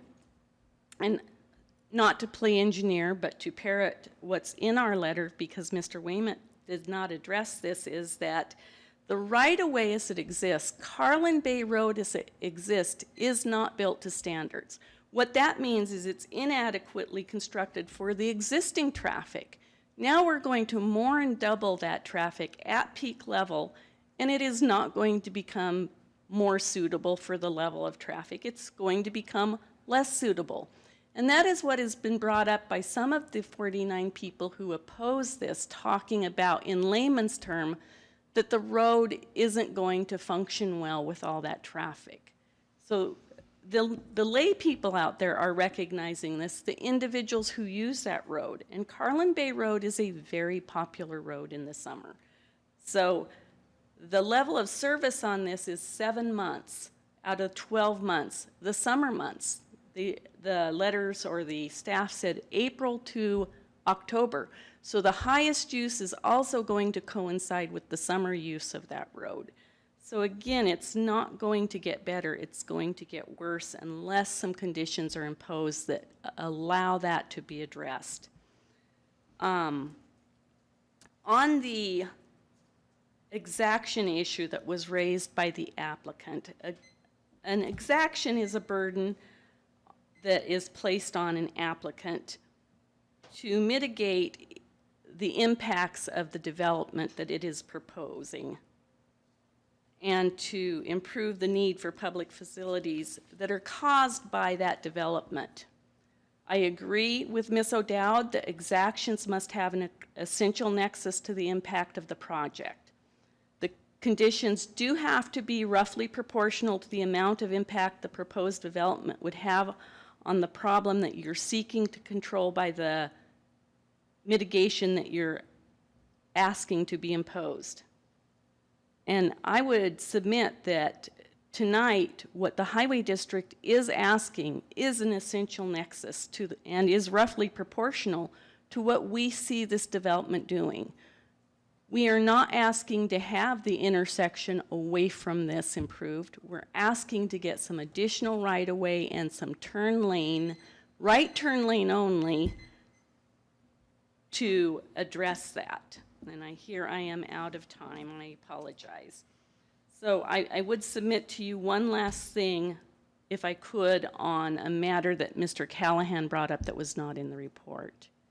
That is that you can only have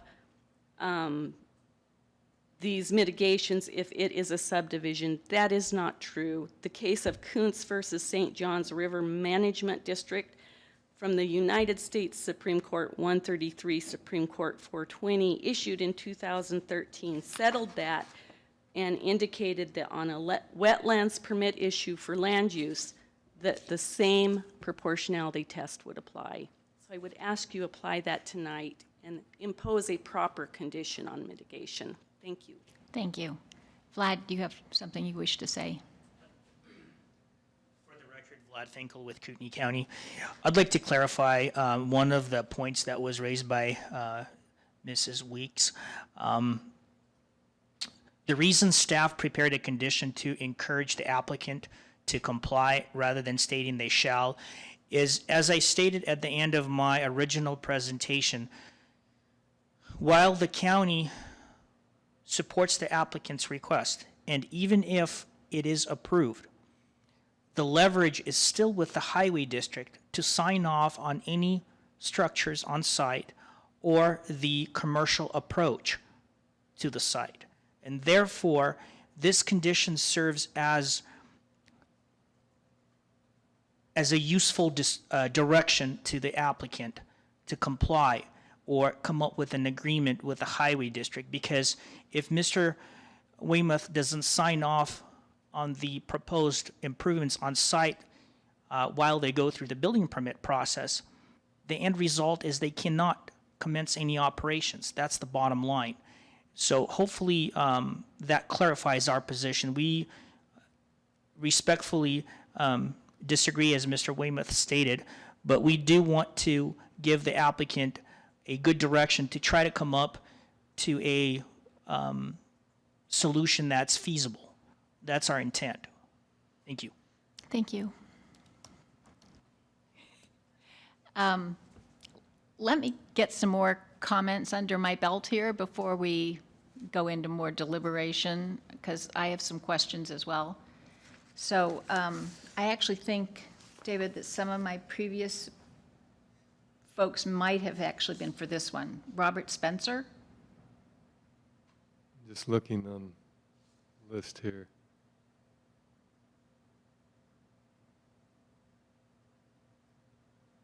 I'm not seeing it, are you? No. Rob Anderson? No, I'm sorry, I don't. Okay. I'm listening. Then carry on with who might wish to speak that's on our Zoom. Well, let's just start list. with the first person that's raised their hand.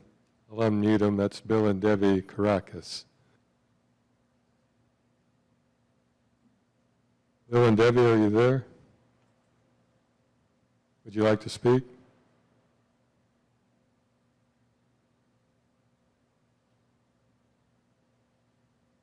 Well, we'll come back to them. Moving on to Diane. We list you, Diane, as being on your iPhone 4S. Would you like to speak?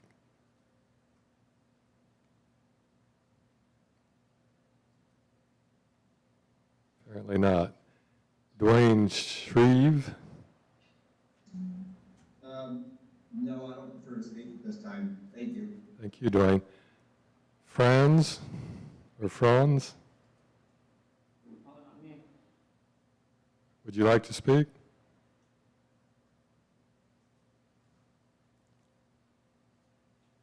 Franz, did you want to speak?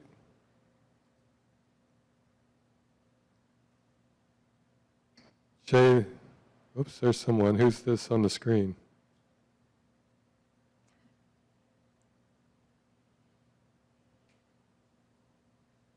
Jaylene Crosby.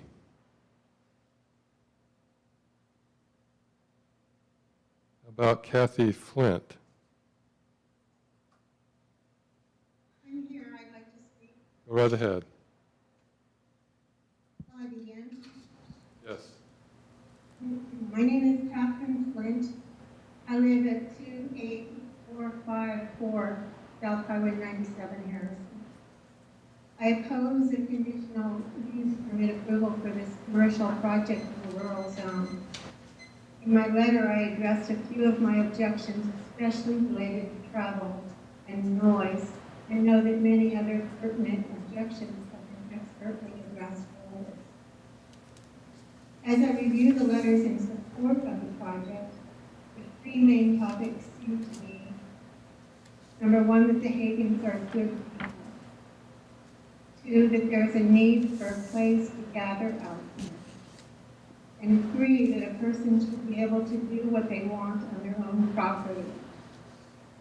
We own 36 acres in the canyon of Turner Bay, and I also wish we could do whatever we want on our property, but we just can't. We have to consider the environment, the wildlife, our neighbors, and of course, the county codes. To those of you who say the Hagans are good people, I say that is not a reason to approve a variation to the established county-wide zoning codes. Even good people with good intentions can cause harm to the peaceful life of a community. And what will the next owners do with the event center? The variances to code should be granted not because who is asking, but by the appropriateness of the request. To those of you who say there is a need for a place to gather in this community, I say there are many places already established that are available to this small rural area, and some are even free, which Cedar Creek Ranch would not be. There are at least the Carlin Bay Community Hall, the East Side Fire Station, Camp and Citizen, and Camp Easton. There is even another wedding venue posted on the internet on the northeast side of the lake. There is not a need for another community gathering place here. To those of you who support the do anything you will want opinion, I must ask you how you would feel if your neighbor opened a shooting range or installed bright, colorful lights that shine into your windows or into the night sky and destroyed your view of the Milky Way, or dammed the creek upstream of your creek, causing loss of water for household and irrigation, or used fertilizer or other chemicals that polluted your water. Or maybe they want to have fireworks display in the middle of the forest on an August evening. The do anything you want possibilities of what a neighbor might do to unintentionally destroy your peaceful rural life are only limited by the imagination. The county codes are established to protect us from this kind of thinking. One's individual rights should not override one's obligation to respect the equal rights of others. I have to assume the Hagans knew the zoning and zoning limitations when they purchased the property. If they wanted to do something different, they should have purchased property in a different type of zoning where people might expect or other commercial enterprise. We personally have chosen to live here because it is a very rural and quiet area. That is the way it is zoned. That was and is our expectation according to the laws in the county. To the hearing examiner and commissioners, I beseech you to please enforce the regulations of the county zoning codes in line with this request. Thank you for listening. Thank you.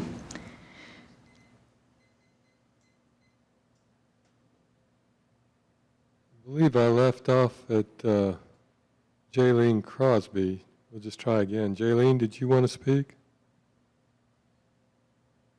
About Laura and Monty Winter.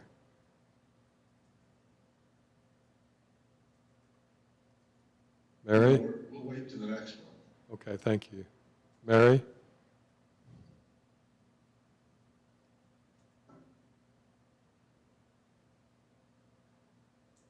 Nancy Curie.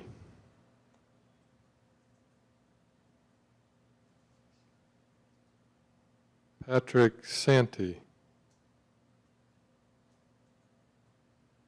Can you hear me here? Yes. Okay, because I was coming up with a bad internet connection. I apologize if I break up. You're live, we hear you well. I'm sitting here with my wife, we're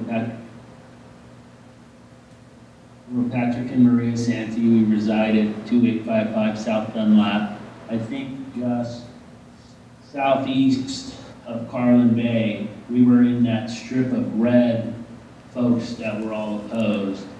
I did send in, my wife and I sent in an email voicing our opposition for pretty obvious reasons, which all have been discussed tonight. My biggest concerns are, I'm sorry, I forget the woman who just spoke, but she's Kathy. She said it very eloquently. My wife and I moved here for a quiet rural life and to get away from noise pollution, if you will, and things of that nature. It's our serenity up here. And the echoes that we hear and the noise we hear, frankly, from the construction that goes on down on Carlin Bay and west of Carlin Bay in the area where you're talking about developing is quite loud up in our area. I'm not a noise expert or anything, but the echo and the level of noise is like it's right next door. I saw the decibel levels, and I'm in the live event business, and I understand how we can somewhat control noise levels, but when you get into a situation with valleys and lines of sight and everything else, sound carries differently, and I just don't believe that we're not going to be disrupted during the most pleasant months of our lives here with an extreme amount of added noise and discomfort for us. The road I've been here since 2014, been here full-time for almost a year now. And Carlin Bay is a problem road. It's continually rutted just with the traffic that goes through.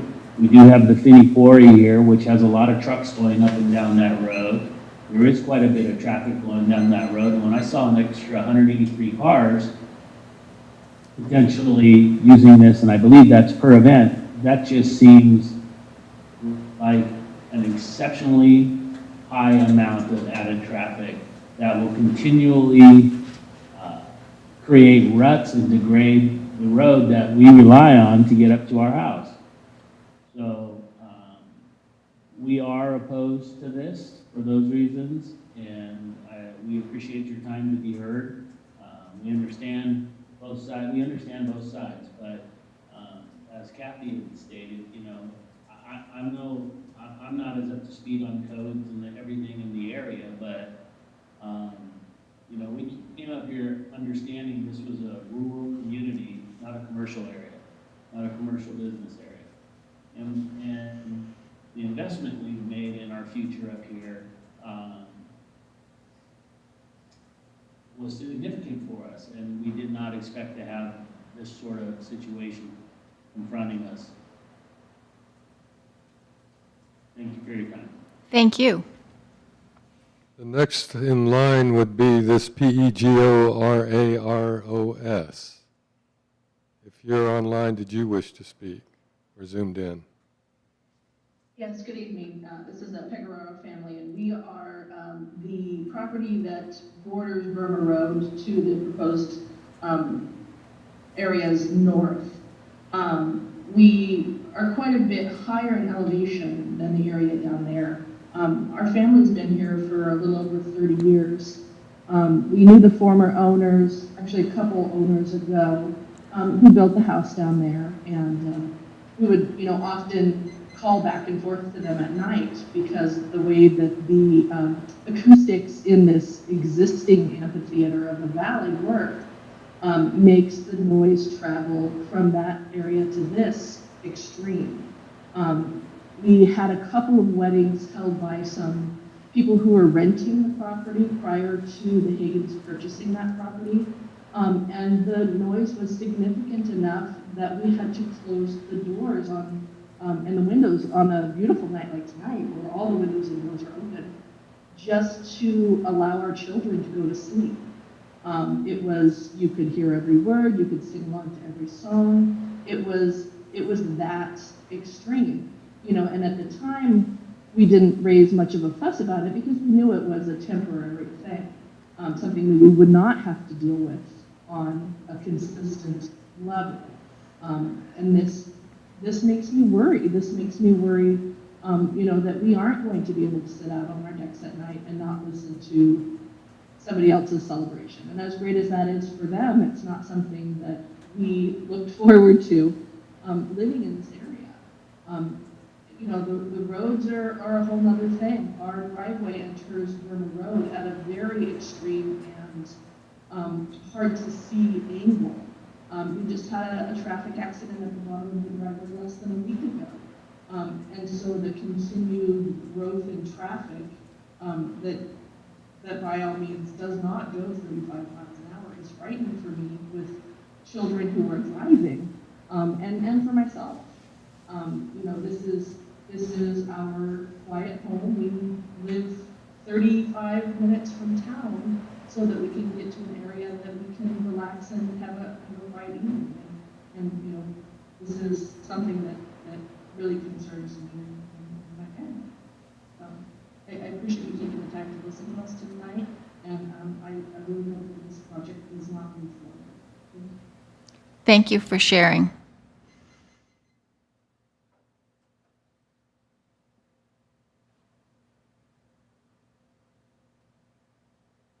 We're hunting for anyone else who might want to speak on this matter.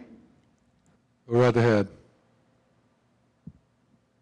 Yes, my name is Bill Karakis. My wife Debbie and I, our story mirrors the Santees closely. We bought property up on Rock and Turner Road. This is our retirement property. We absolutely love the area. absolutely love the people that live there.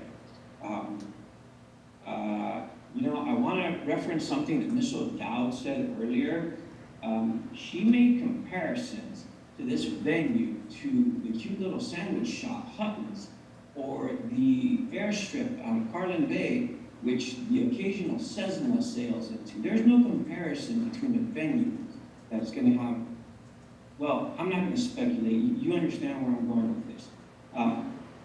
The lady previously said, and I was going to say almost the exact same words, that whole mountain is like a giant amphitheater. My neighbor down the road, he can hear equipment working down there constantly. So, yeah, I have strong feelings about what the level of noise is going to be.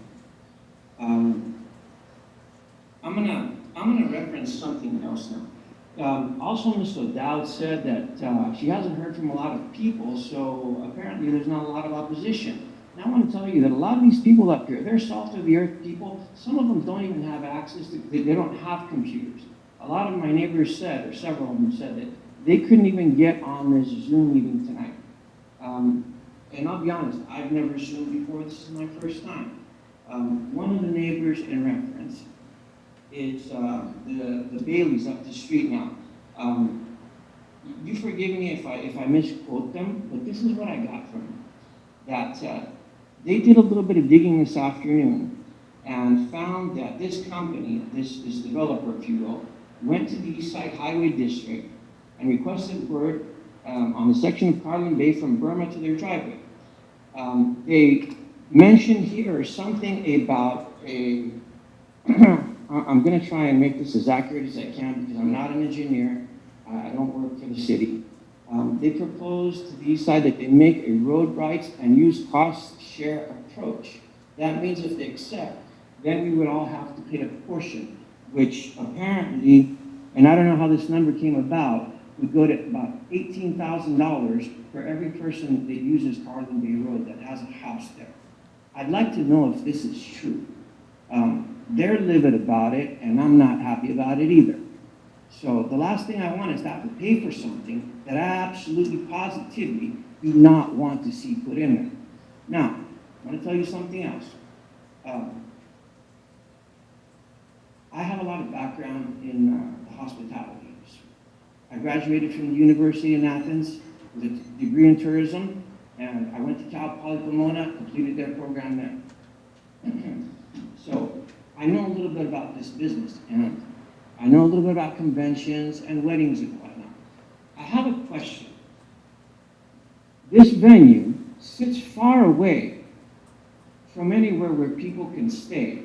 Now, this is my belief, based on my education, my work experience, that what these people are going to do, what this company is going to do, is these 47 acres, these 46 that they say they're going to keep pristine, I think they're going to come in later and they're going to request to put accommodations there.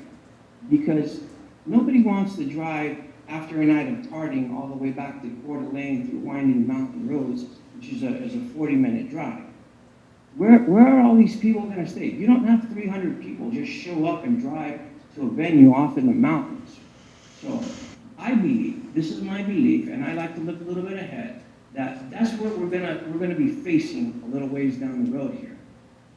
Because if in fact they did go to the highway department, nobody was notified. I'd like to know if this is true. That's what I have to say, and yeah, absolutely oppose this. Thank you. Thank you. Is there anyone else zoomed in? My name is Tom Flint. I'd like to speak. Go right ahead. Okay? Yes. All right, our address is 28454 South Highway 97, Harrison area. My wife, Kathy, and I live on 36 acres at Turner Bay and have lived on our home site for 46 years. Our land is 2 properties downstream from the proposed Cedar Creek Ranch Event Center, and the last 3/4 of a mile of Turner Creek runs through our property. So we will be directly affected by the Cedar Creek Ranch Event Center if it is approved. Other problems and issues associated with this project aside, my primary concern here has to do with what its approval would mean for the integrity and credibility of the Kootenai County Land Use and Development Code. It's my understanding that a conditional use permit allows for certain exceptions to the use rules for land in zones not designated as commercial. In this context, Cedar Creek Ranch is trying to justify an exceptional use of rural land with a CUP based on places of assembly or worship. Section 8.5.119 of the Kootenai County Land Use and Development Code, places of assembly or worship, states in part, B, use of a place of assembly or worship for meetings, recreational activities, educational activities, weddings, and wedding receptions shall be regarded as being customarily incidental to the primary use of the facility. To qualify for the CUP exception under this rule, explicit criteria must be met, presumably, and specifically being customarily incidental to the primary use of the facility. As an aside, that Cedar Creek Ranch will limit events to 59 a year is kind of hard to believe. They replied to that on the basis of the Department of Environmental Quality limitations. But I think once approved, they will likely book as many events as they can. This is a business, not a local community service. Though not yet built, the facility is specifically designed as a commercial event center for up to approximately 90 events, which would be possible under their original description of what they wanted to do, with up to 300 guests each for each event over a 7-month period. These events are the primary and apparently only use of the event center. This is clearly not a customarily incidental use of this obviously commercial facility. All of the agencies commenting on this project have related to it as a commercial venture. As such, the proposed project does not qualify as a legitimate place of assembly and thus should be summarily denied on this basis alone. And this primarily commercial venture also seems to fly in the face of the original intention of places of assembly, which is probably for local people having a place to have an occasional party or birthday party, wedding, family reunion, and so forth. In my opinion, this CUP application should not even have been allowed to progress to a public hearing. Further, approving this application would violate this rule of incidental use, making the approval essentially illegal according to the Land Use Code. Approval of this application would in effect be making an exception to the allowed CUP exception. Doing that amounts to abandoning the rule, thereby seriously undermining the credibility and integrity of the Land Use Code. Approval of this application would seem to imply illegitimate cooperation with this obvious backdoor end run to skirt around the zoning rules and requirements for a CUP based on places of assembly and worship. The optics of this would be pretty bad regarding how the county follows its own land use rules. Approval would also set a precedent of allowing primary commercial use for places of assembly instead of incidental use, thereby signaling an anything goes way relating to at least this kind of CUP application. Mr. Flint, I'm sorry to interrupt. Mr. Flint, I'm sorry to interrupt, but your time is up. Could you sum up, please, in one last sentence? Yes, I will, and very quickly. In conclusion, if the land use rules here are to have any real value, integrity, and credibility, they need to be adhered to. If not, they become essentially worthless and sham. So I urge the designated decision makers for this case to do the right and legal thing here and deny Faithful Cedar's CUP application for the Cedar Creek Ranch. Also, decibel levels do not reflect the acoustic realities of the canyon, as people have said, and you should expect lots of drunk drivers on these tricky mountain roads if it's approved. Thank you for my time and your consideration of my testimony here today. Thank you. Anybody else? This is Vaughn Ward and Kirsten Ward, just wanting to announce our support for the Hagans and what they're doing. There's an enormous amount of speculation, and I hope that we follow the rules and regulations established and allow for this type of use of this property, private property. So that's all I'll say. And your address was? 1305 Chocolate Beer Road. Thank you. Anyone else? I'd like to speak. Right ahead. I'd like to, Marianne Stiller, 1440 Staghorn Road. I'd like to, first of all, compliment the Flints on the good research and preparation they've obviously done. They did a very, very good job of presenting a lot of the issues in opposition to this. I don't think enough emphasis has been put on the aspect of DUIs. Mostly young people are going to be getting wedded in places like this. Most young people drink, many of them drive, and that's a long, windy road, and one thing we don't need on that road is more drunks. Our East Side volunteers have enough trouble now taking care of all the issues that they support the community with. They don't need drunk drivers. The other thing is nobody's addressed Highway 97, and that is basically falling off the mountain in some places. There's a lot of stuff on there, and you're increasing the traffic a lot, and it seems like not only should Harlan Bay and Burma be addressed, but also increased ADTs on 97, since there doesn't seem to be much budget to bring that thing up to a better scale. But anyway, I would like to support the other people that have spoken. They've hit most of the major things that I agree with. Just because somebody has land doesn't mean that what they're proposing is good use of that land, and I think the neighborhood needs to be taken into more consideration.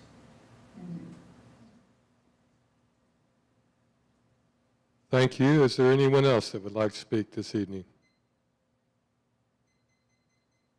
My name is Terry Zimmerman, and I'd like to say just a few things. Go right ahead. And my address is 4413 South Westway Drive in Coeur d'Alene. I have listened to so many people speak with emotion tonight, and I would just hope that everybody that's involved in making the decisions here would really stick to facts and consider the fact that the Hagans are homeowners and they're requesting something to use that land for that is a lawful request. And I hope that the people that make the decisions really keep that in mind. We all have the right to use our property the way that we like to, and I understand that we don't want people using their land and having a negative consequence upon ours. But if you stick to the facts and you stick to the guidelines and the rules of the laws that are already on the books, I think I would be very proud to live here and continue to live here with the people that govern our area. And that's all. Thank you. Anyone else? Any other speakers for this item? Before we go to rebuttal, I have a few more questions for the Highway District. And either one of you, whichever the question is, can answer. In the June 1st, 2020 letter, you, Ben, I guess, asked for the applicant to pave 1/2 the width of Carlin Bay Road adjacent to the project to district standards. Could you describe how that works? So that is a standard requirement when somebody is developing. You're presumed to own to the center width of the road. If the road is ever abandoned, it goes back to that person. And based upon Kootenai County case law from one of our district judges finding that it is a proper exaction to require pavement to the center of the road, that is typically what we request. Can you speak to practicality? I'll add on to it because, yes, it isn't very practical. It places the obligation on the district to pave the other half of the road. Frankly, we don't have those resources. And frankly, it's not fair to ask the other patrons in the district to support that. In previous conversations with the applicant, we talked about paving what would amount to an equivalent full width, which would get from Burma Road to their side entrance approximately. We would certainly prefer to see it go down that road, but that takes the applicant's consent to do so. And frankly, right now, we don't have that. Okay, can you also, this concept of $18,000, does that ring any bells? Let me address the few pieces in there that did ring some bells. All of them did not. The applicant did come to at least one board meeting. I think it might have been two. The initial discussion was, well, can we go under a cost share program that we do in other instances, which is a standard district policy. We had those discussions with the applicant. Once our negotiations weren't able to continue, the applicant didn't want to talk about it anymore, we reverted back to what the standards say we can ask for and require, and that's where we're at today. That's my only understanding of where the cost share discussion could have come from. There is no mechanism for us to ask everybody out there to pay for their portion of the roadway. Well, there is an LID, but our commissioners are well on record as not wanting to do LIDs. LID is? Local Improvement District. And the districts had zero conversation about LIDs anywhere in the district except for one that's more or less in Coeur d'Alene. And our commissioners have stated repeatedly that the only way an LID will happen is if the residents ask for it. Nobody out there has asked for it. And with regard to Vlad's earlier clarification that you all still have a ultimate right to weigh in during the building permit process. That is incorrect. And I think it's due to a misunderstanding of an ordinance that the highway districts all just passed, and I don't think that the county staff has had time to examine it or really quite understand it. The highway districts passed an ordinance on approach permits saying, in the past we accepted wherever the county would like to have the approach permit, but the approach to the public road, that was causing too many problems, so we passed an ordinance that says the highway district will now determine where the approaches will be on the road. And it sets some standards. It has some grandfathered ones. If you're coming in with a new use like this is, we will determine where the approach is. That's just by ordinance, but it does not allow us to put conditions on the conditional use. Only allows us to say where the approach will be. Then when we get a building permit as a highway district, we must sign it as long as they've complied with our requirement, which is to put the approach where it is. We don't have the power that the district has to impose conditions on the use. So I think that's a misunderstanding by staff. Okay. Madam Hearing Examiner, if I may, I'm still confused. I thought I heard loud and clear and vociferously from Eric Shanley, a different highway district super, that he would not agree to issue approaches for other projects we've processed under these similar conditions. I can't speak to similar conditions because I've not seen a conditional use permit like this in Lakes Highway District at all. I've seen subdivisions.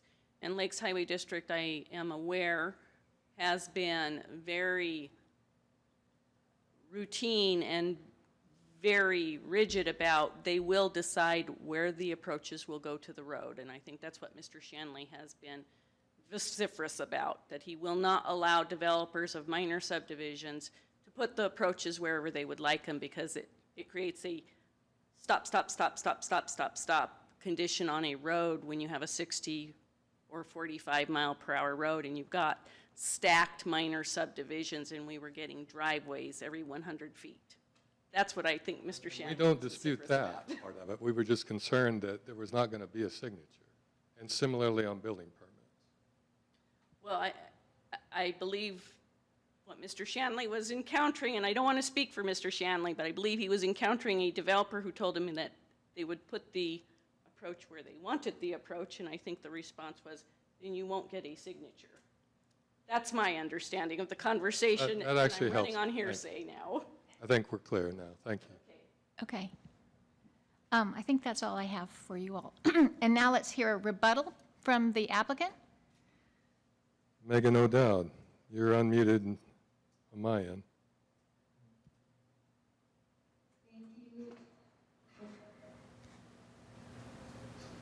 Dealing with a little technical issue. Okay, thank you, Madam Hearing Examiner. We're going to hopefully address a few of the concerns raised, and you will be hearing from Mr. Dobler directly to address some of those technical aspects of the traffic impact study. I want to kind of correct the record and point out a few things. There was a misreference at one point that this is a subdivision application.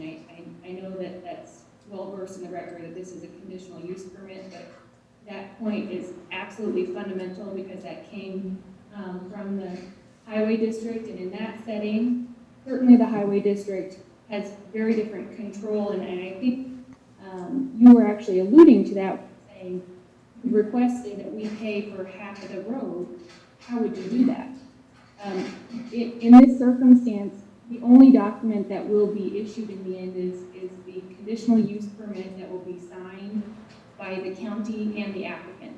There's no plat, there's no ability for the highway district to separately impose or require on their own dedications, easements, financial contributions. And I'd like to reference a case here too. It's KMST versus Ada County. This is an Idaho Supreme Court opinion, and it makes very clear that citation to that is 138 Idaho 577 from 2003. This was actually a fight about an Ada County Highway District dedication, and ultimately the court said it's not the highway district that can impose that. The buck stops with the county. The only person in a conditional use permit that can impose conditions is Kootenai County. Kootenai County is the one that issues this permit ultimately.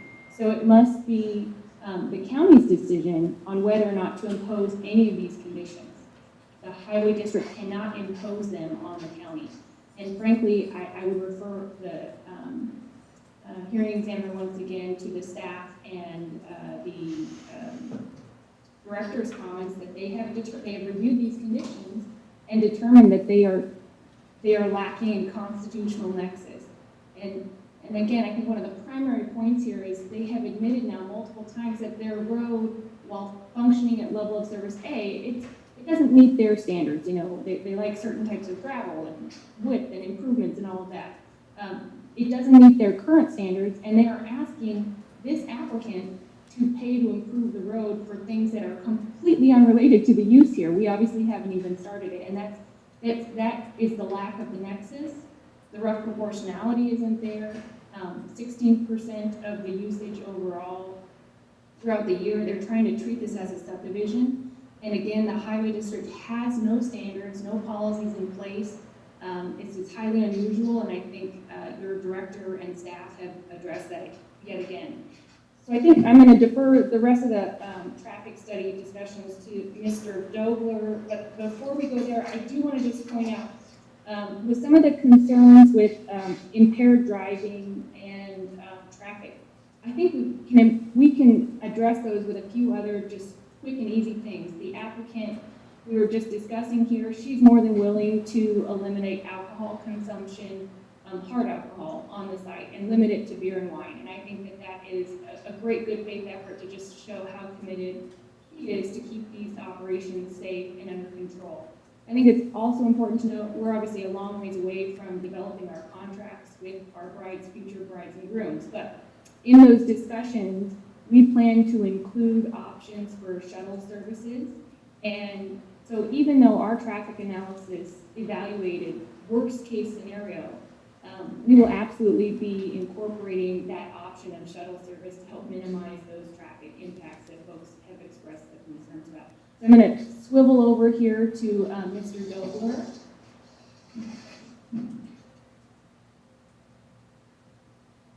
Thank you, Madam Hearing Examiner. Gordon Dobler, Dobler Engineering, 875 North Lakewood Drive, Kootenai. I would like to address, hopefully clear up some of the confusion on the Highway District's comments. I would say we have a completely different recollection of certain issues and how they're down. Let me start with the comment about the trip generation.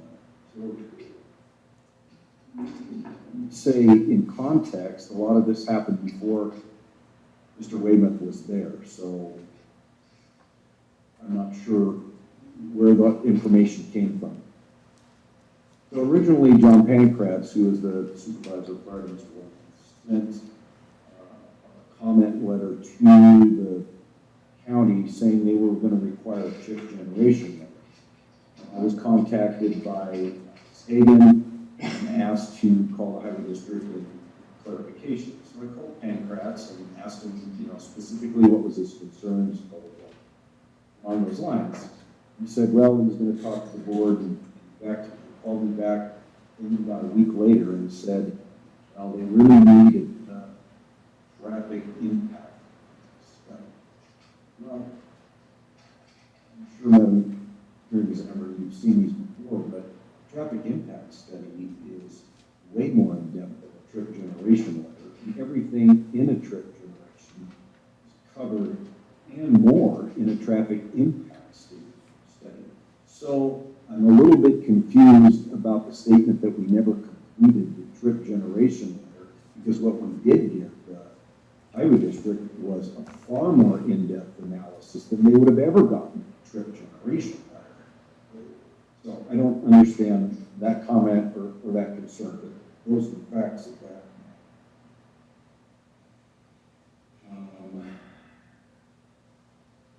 So one comment, in the letter that Mr. Weymouth wrote, you refer a lot to percentage increase.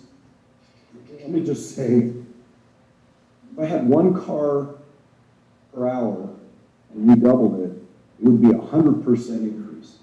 Well, you'd still have 2 cars an hour. That's 1 car every 30 minutes. Now, I'd love to take the time to experience that right here and say, okay, you have 1 car, wait 30 minutes, and there comes another one to give you the full impact of what 1 car or 2 cars an hour and what 100% increase is.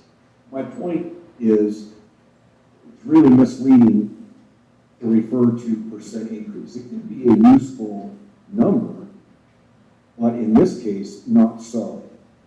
Case in point, again, in Mr. Weymouth's letter, and in his testimony, they've said, gee, we think that we need to have a right turn lane on eastbound traffic on Burma Road. Well, and he cites, NCHRP Circular 7, whatever it's 57, and says that there's going to be a 10%, that the right turns are 10% of the through volume in that direction, and that triggers the need. Okay, if I come back to my point about percentage increase, there's 2 cars an hour, 2 cars an hour in that right turn lane. In the traffic impact study, we estimated that it would go up to 5 cars per hour. Madam Hearing Examiner, that's 1 car every 12 minutes. And you're requiring a right turn lane? These cars will never queue up. Deceleration, I'm dumbfounded. You talk about a right turn lane at the driveway, and then we didn't analyze it. Well, we did analyze it. I gave them the number of trips we would generate there, but they have assumed there's going to be queuing out on the street. I don't understand why or what rationale you would use to assume that. The cars won't queue on the street, they'll pull into the parking lot. So to say we need this for even a deceleration, again, let's go to numbers. In his letter, he says, even there, he says there's 13 cars in the peak hour on Carlin Bay. Okay, that's both directions. So you've got 6 cars going in the same direction as all of the cars that are interviewed. The other, whatever we estimated, 82 cars. 6 cars in the through lane. Really? So those cars, and the road width, by the way, in that area is 26 to 28 feet. If there is a car that wants to get around somebody turning right into the driveway, there's more than enough room to safely pass that right turning car. And the site visibility is more than adequate. We walked it with John Pankratz. You confirmed, yes, you can see, and that was one of the reasons that we moved the driveway back to the location we're currently proposing, is to increase the site visibility in the, I guess that would be the southerly garage. So, again, I think the highway district is using these percentage numbers and they're painting a totally erroneous picture about reality and what's really going to happen out there. So we see absolutely no need for right turns based on the absolute volumes that are. Can I ask you a question? I measured the site visibility. I have a question for you. Can I interrupt you for a minute? I've attended a number of events, such as weddings and so forth, where most of the traffic, the attendees, come within a very tight time window. They maybe leave a little bit less tightly, but they generally come pretty tightly.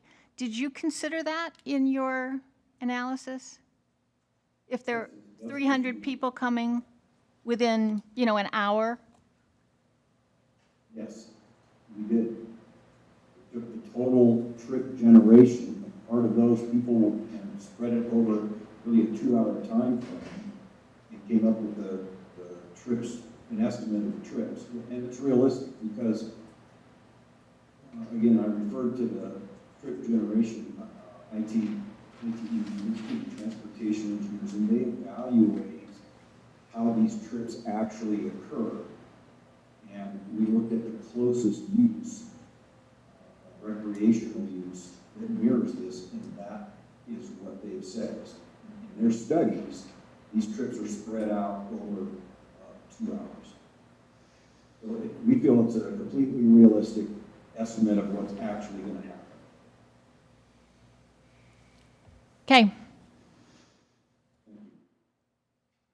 The site distance is more than adequate at Burma and Garland Bay Road. I measured it, compared it to the AASHTO requirement, and it far exceeds the requirement. And again, that's an existing condition there. It's an existing geometric property of that intersection.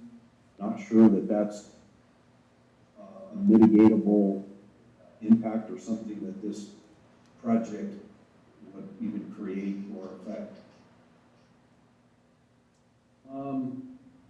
So regarding you had asked a question earlier, Mr. Weymouth, about why they didn't respond to the traffic impact study. I'd like to address that. I've never been contacted. I never received any written or verbal comments from Pankratz or Mr. Weymouth, and we've met several times. The impact study was completed in October 2019. The Highway District had it since that time.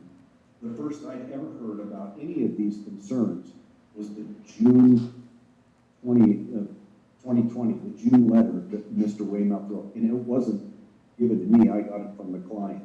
So I've never heard of these concerns, never discussed them, or even the opportunity to discuss them with the Highway District, which, in my experience, is highly unusual.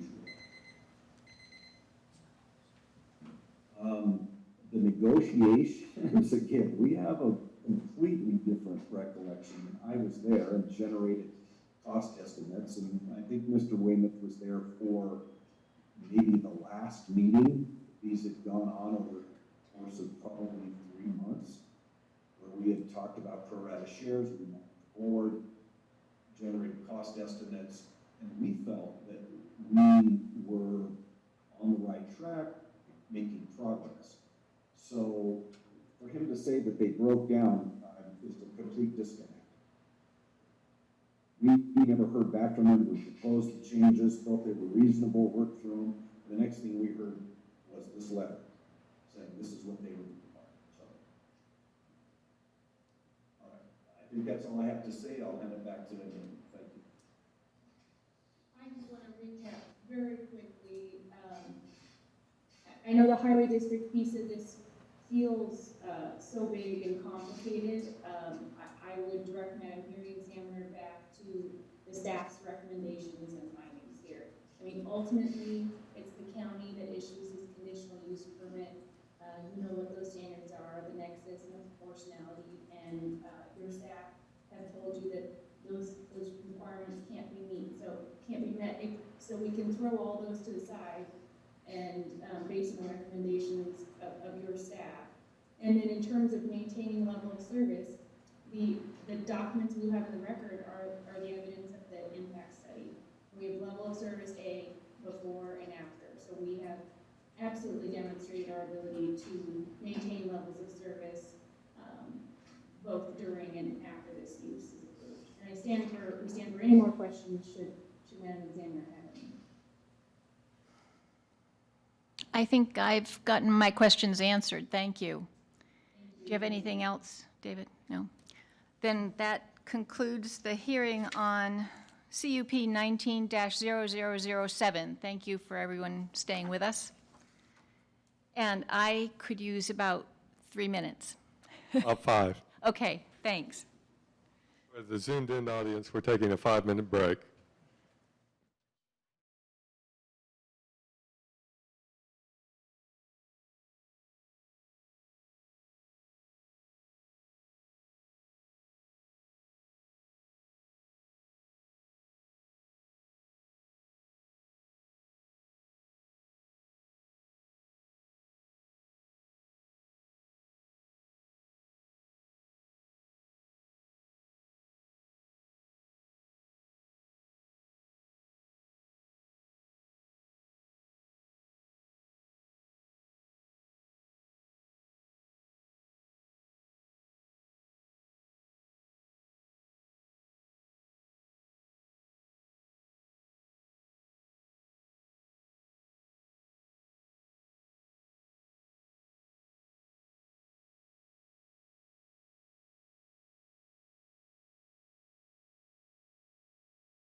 for giving us that brief interlude. And now we will begin with case number CUP 20-0003.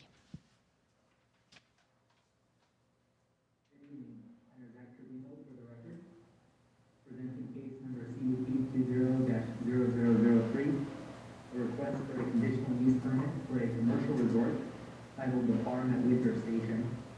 The applicant and property owner is Tara L. Walker, Revocable Trust. The subject parcel is located east of Silverwood Theme Park and US 95 near Apple. The subject parcel is 10 acres in size, located along the north side of a private road called Sunshine Way, east of Lawrence Road, a public road maintained by the Highway District. As you can see from this aerial image, Highway 95 is located just to the left of the subject parcel, and Silverwood Theme Park is located on the west side of Highway 95. The subject parcel was originally part of a larger 156-acre parcel owned by the same owner, Tara L. Walker Revocable Trust. In 2015, a conditional use permit for a commercial resort and riding arena was granted for that parcel, CUP15-0002. In 2019, the applicant undertook a minor subdivision to create the current parcel. In February 2020, the plat for that minor subdivision was approved, was recorded. The plat is titled Winter Station. Upon creation of the parcel, the applicant established a primary use of general farming and forestry on the subject parcel. The subject parcel is located in the rural zone with the comprehensive plan designation of suburban.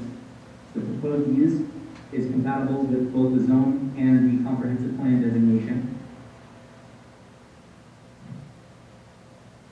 This is another aerial view of the project site. As you can see, the theme park is very close. The project site is flat. You'll note that the topography in the area is pretty uniform. There is a slight depression and rise to the east of the subject parcel, but everywhere else is almost flat.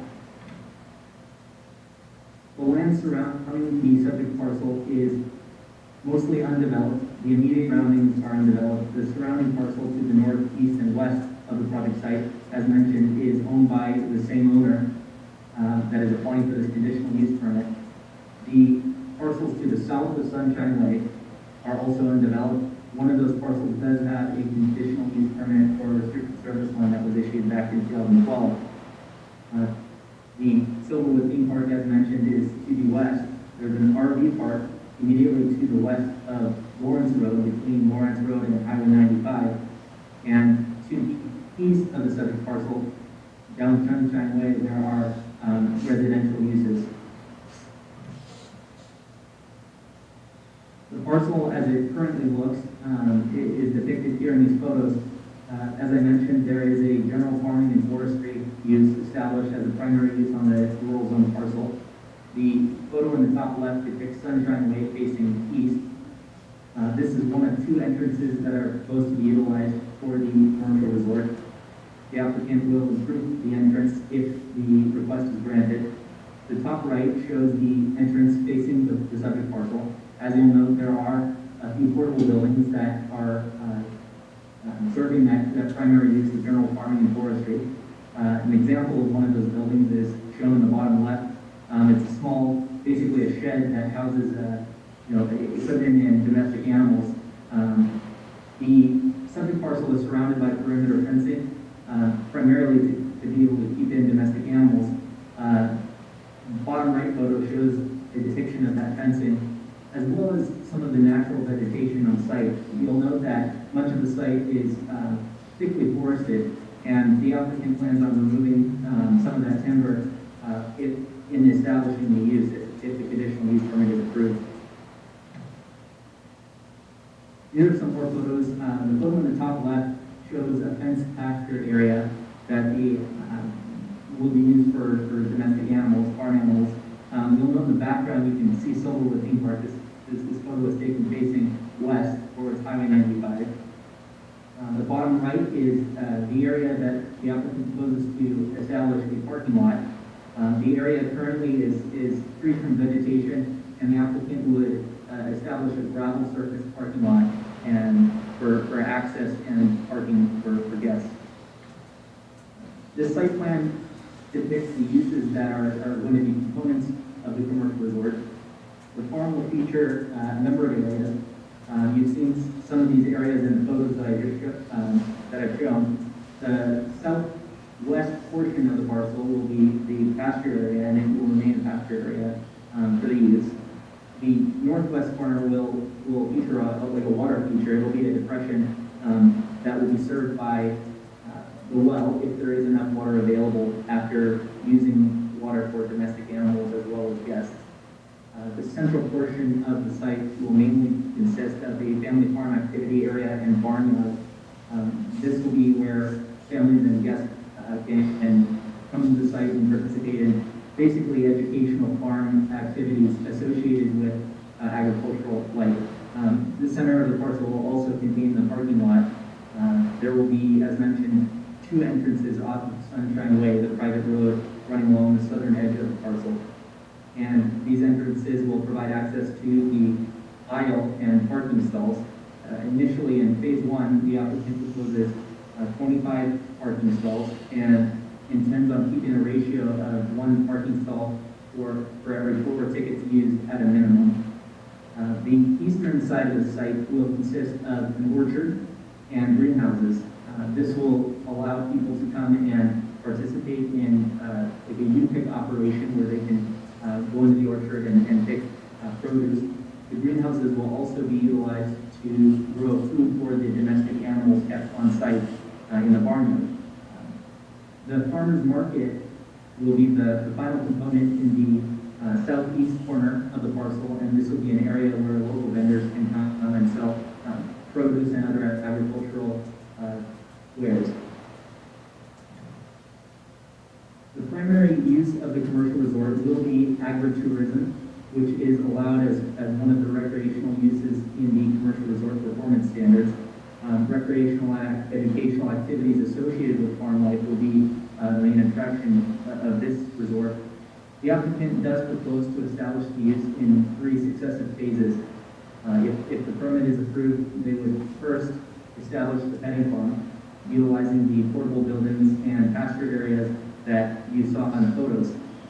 They also intend to construct 1 greenhouse initially that will help grow food for animals, and then those parking spaces to ensure that from the beginning there is adequate parking to accommodate the guests that would be visiting the resort. In phase 2, the applicant proposes a 40-foot by 60-foot barn, and I'll explain on a slide to come what that barn will contain. It will consist of a number of uses inside, as well as the family farm activity area, which will be an outdoor area with picnic tables and pavilions to allow various activities throughout the operating day. Phase 3, the final phase, will consist mainly of the farmer's market, as well as a caretaker's residence. The applicant does propose to eventually establish a residence to mainly ease the administration and security for the farm. These are the main features of the phases. There are additional details, but that is the primary features of each phase. The applicant initially is proposing to serve guests with portable toilets. Panhandle Health District was consulted on this proposal. Panhandle Health District stated that they do not regulate the use of portable toilets, but they did not object, and they did state that as long as it's temporary, PHD has no issue with that proposal. The applicant does eventually intend to establish permanent restrooms with a septic system and served by the well that they're going to drill. The barn consists of a number of interior uses. A large portion is going to be storage, as well as an office area to aid in administration of the farm in early stages. It will also include a gift shop that will sell products related to the farm's activities, so agricultural and farming items. There will also be a party room and play area that could potentially be reserved for guests for things such as children's birthday parties and other events. This will, of course, require all the necessary building permits when they do go to construct this development. The applicant had an engineer prepare a trip generation analysis, and that analysis analyzed the projected impact of the use. You'll note from the previous photos, the aerial photos, that the applicant does have to utilize Lawrence Road to access Sunshine Way. Sunshine Way is private, Lawrence Road is public, and the anticipated impact of this use is 6 customer trips per hour on average. The use is going to vary throughout the year. There will be a peak season in the summertime, and the use will be proposed from May to October. So it will vary throughout the month, but the average will be 6 trips per hour, as well as 20 employee and delivery trips per day projected, for a daily average of 68 trips. These trips will be evenly spread throughout the day, as the use will be operating throughout a normal business day, and therefore the impact to the adjacent roadways is estimated to be relatively low. The public agencies have reviewed this request. No major objections were raised. There are a few things of note. One is that Lakes Highway District worked to negotiate a road development agreement with the applicant, and the applicant is agreeable to the terms of that agreement to address access issues, and Lakes Highway District is satisfied with that development agreement, which will of course be a condition of approval that it be adhered to. DEQ provided standards for public drinking water systems that will have to be met prior to the applicant serving drinking water to guests that visit the site. Also, IDWR, Idaho Department of Water Resources, will require that the proper water rights be obtained for all the types of uses, of course, commercial and domestic animal use. 16 public comments have been received so far, 13 in support of the request, 1 neutral, and 2 in opposition. Some of the concerns raised by the comment in opposition was the impact of the commercial operation on a residential area, vehicle traffic impacts, as well as concerns over private road maintenance. Staff has analyzed the use based on the information provided by the applicant, as well as site inspection and agency comment. And first thing to note is that whereas commercial uses are not typically permitted as right in the rural zone, there are circumstances under which commercial uses can be permitted. This conditional use permit is one such circumstance, as well as cottage industry as another example. So this use is consistent with the rural zone if the conditional use permit is issued. And the applicant has satisfied the performance standards for commercial resorts in the rural zone.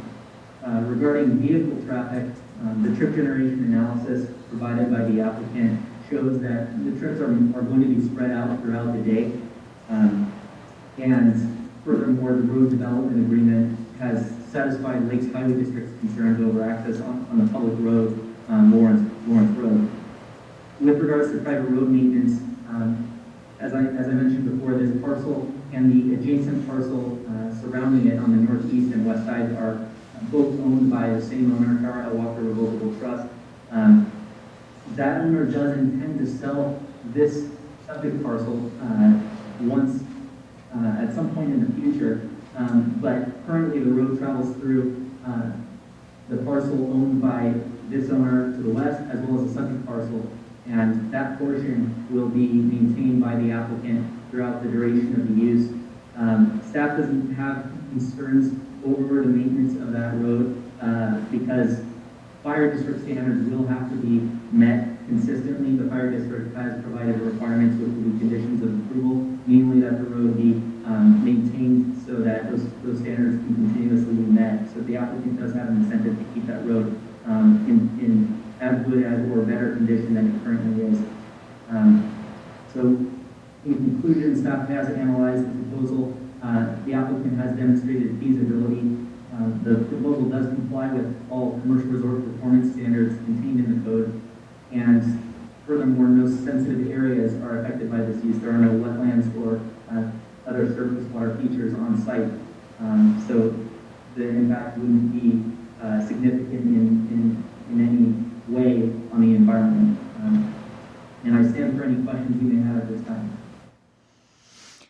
don't have any right now, thank you. And now we'll hear from the applicant or their representative.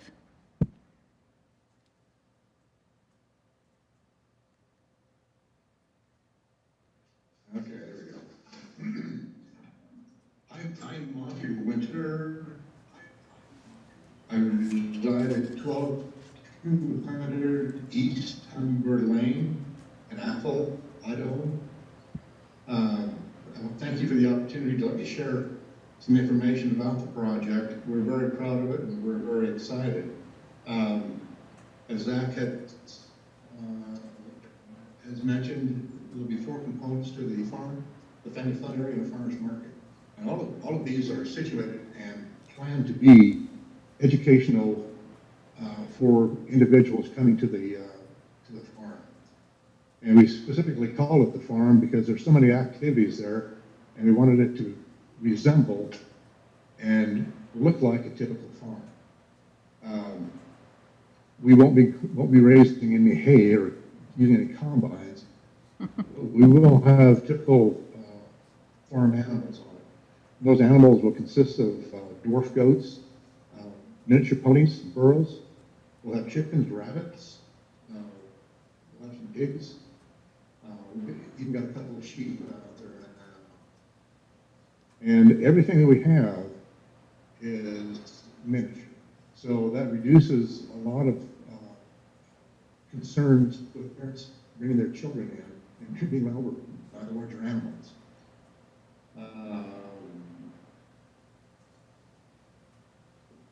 One of the aspects of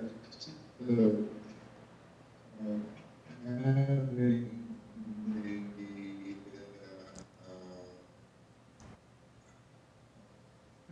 the fun area. We're having a little trouble with your connection, I think. Put on some workshops for, we live out here where there's not much Wi-Fi. Yeah. Is that any better? Yes. Okay, great. We would plan on a weekly, probably on a weekend, having these functions occur. And we would try to vary them all the way from, like I said, the shearing of sheep to shooting of horses, bringing in blacksmiths, so that the general public, when they come out, can see what farm life is all about. The kids will be able to see where to get the eggs from the chickens. We plan on having ultimately 2 separate barnyards that will be populated with very similar animals. And you'll be able to go from one to another and kind of spread everybody out so that if there's any concerns with the COVID thing, that they can get taken care of or not have to be concerned about it. Our operations time will be, season will run from May 1st through September, depending on weather into October. The May hours for operation will be typically 10 to 5, Wednesday. Oh, there you go. Thank you. Wednesday through Thursday, and then every day through June and August. And then we revert back to 10 to 5, September through October. We have a brief presentation, if I'm not quite sure how all this is done, but if you can grab our screen. I'll have to run you through some of the activities and some of the functions we plan to have. Monty, you'd be able to do that, but you'd have to share your screen. So I could stop sharing mine, and if you could share yours, you would be able to see whatever you have up. Okay.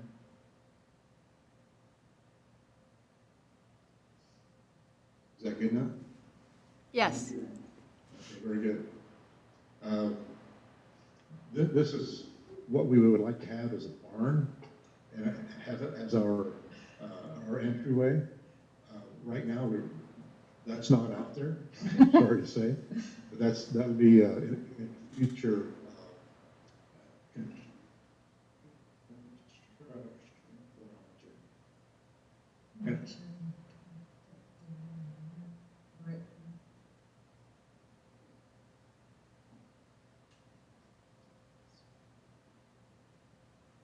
Have we lost you?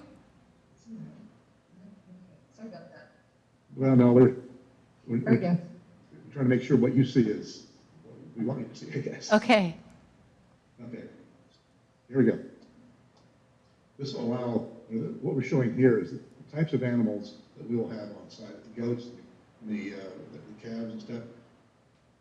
We will have no animals, no rhinoceroses or anything, just farm animals. Make that distinction. We'll have a lot of rabbits. In fact, we have even got some quail that we're going to turn this in there. So we're trying to make this look as much like a farm as possible.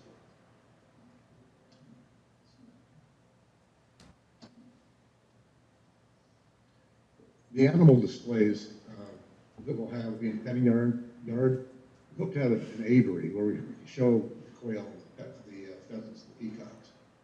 We have a planned, if you will, not really a venue, but just an area called Three Little Pigs, where we'll show the different types of houses, get people, let people see what we're going to call pasture pigs, Idaho pasture pigs, and they're grown locally in Idaho. We'll have the miniature horses, cows and calves.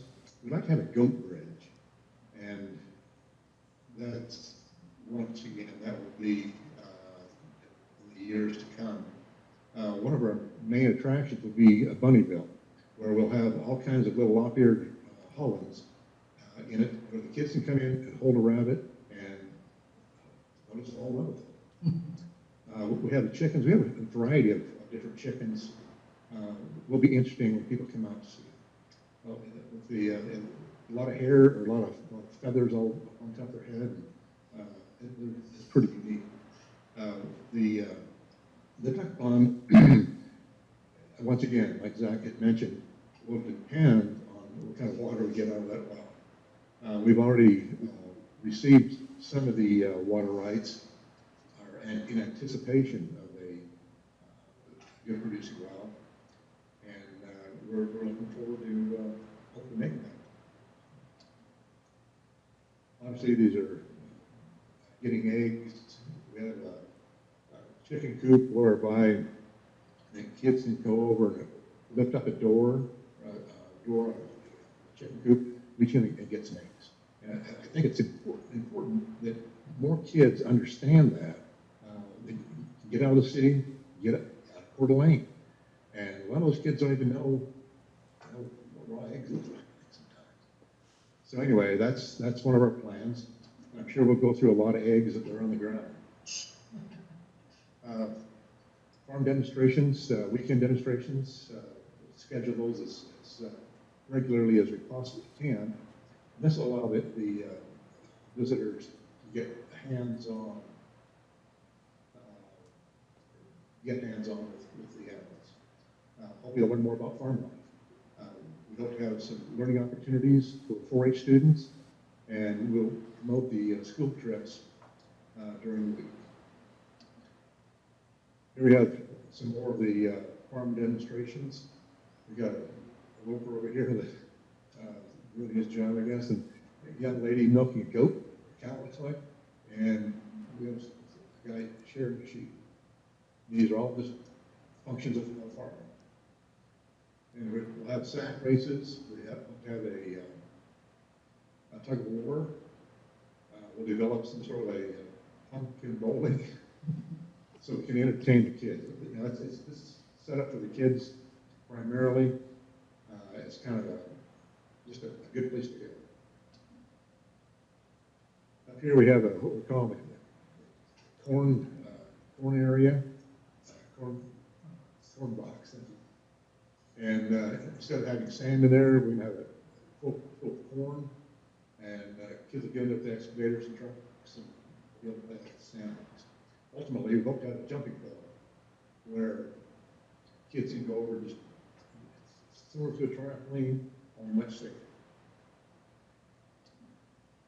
Here's our example of our picking.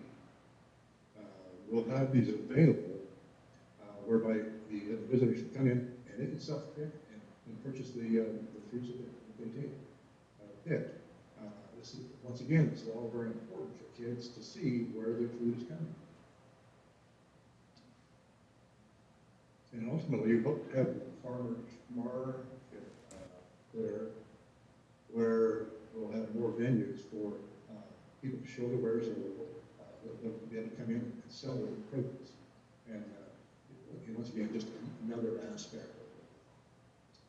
it. And supporting local cottage industries. Absolutely.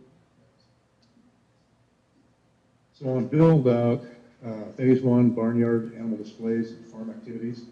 2, the big red barn. We had to hunt all over to get a happy red too to paint our cars. Pretty satisfied with it. But you pick orchards, greenhouses, field crops, and ultimately a farmer's market to bring more people. That's about all I've got to say here. I'll be open to any kind of questions you have. Well, I have to say, you guys had the most engaging photos of the evening. Thank you. Thank you. Thank you very much. So do we have anyone for public comment on Zoom?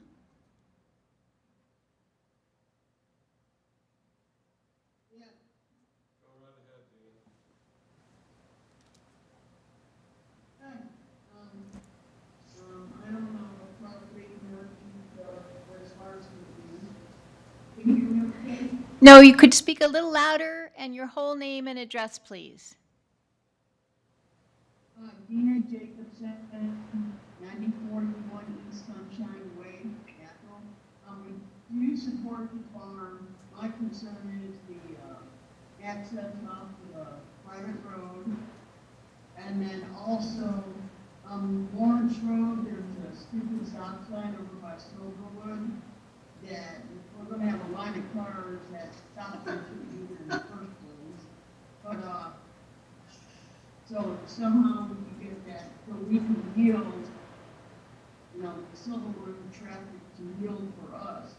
Because if there's gonna be traffic at that stop sign, we're gonna have to wait a long time to get out of it. But for the most part, we support it, and Mommy, in the winter time, I have a dog sled. It's a must to teach the kids how to do dog sledding.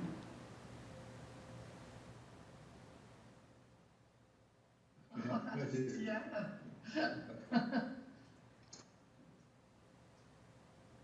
Is that all? Yeah, that's it. Okay, thank you.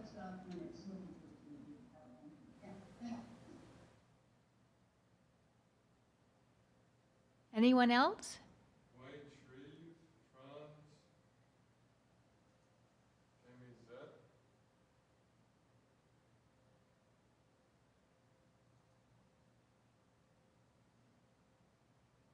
Going once, going twice. Does anyone else want to speak to this item? Not hearing or seeing anything. Applicant, would you like to add any other comments or rebuttals associated with this matter? Well, Ms. Dina was very, very kind in your comments. One of the things that we will do is upgrade Sunshine Way.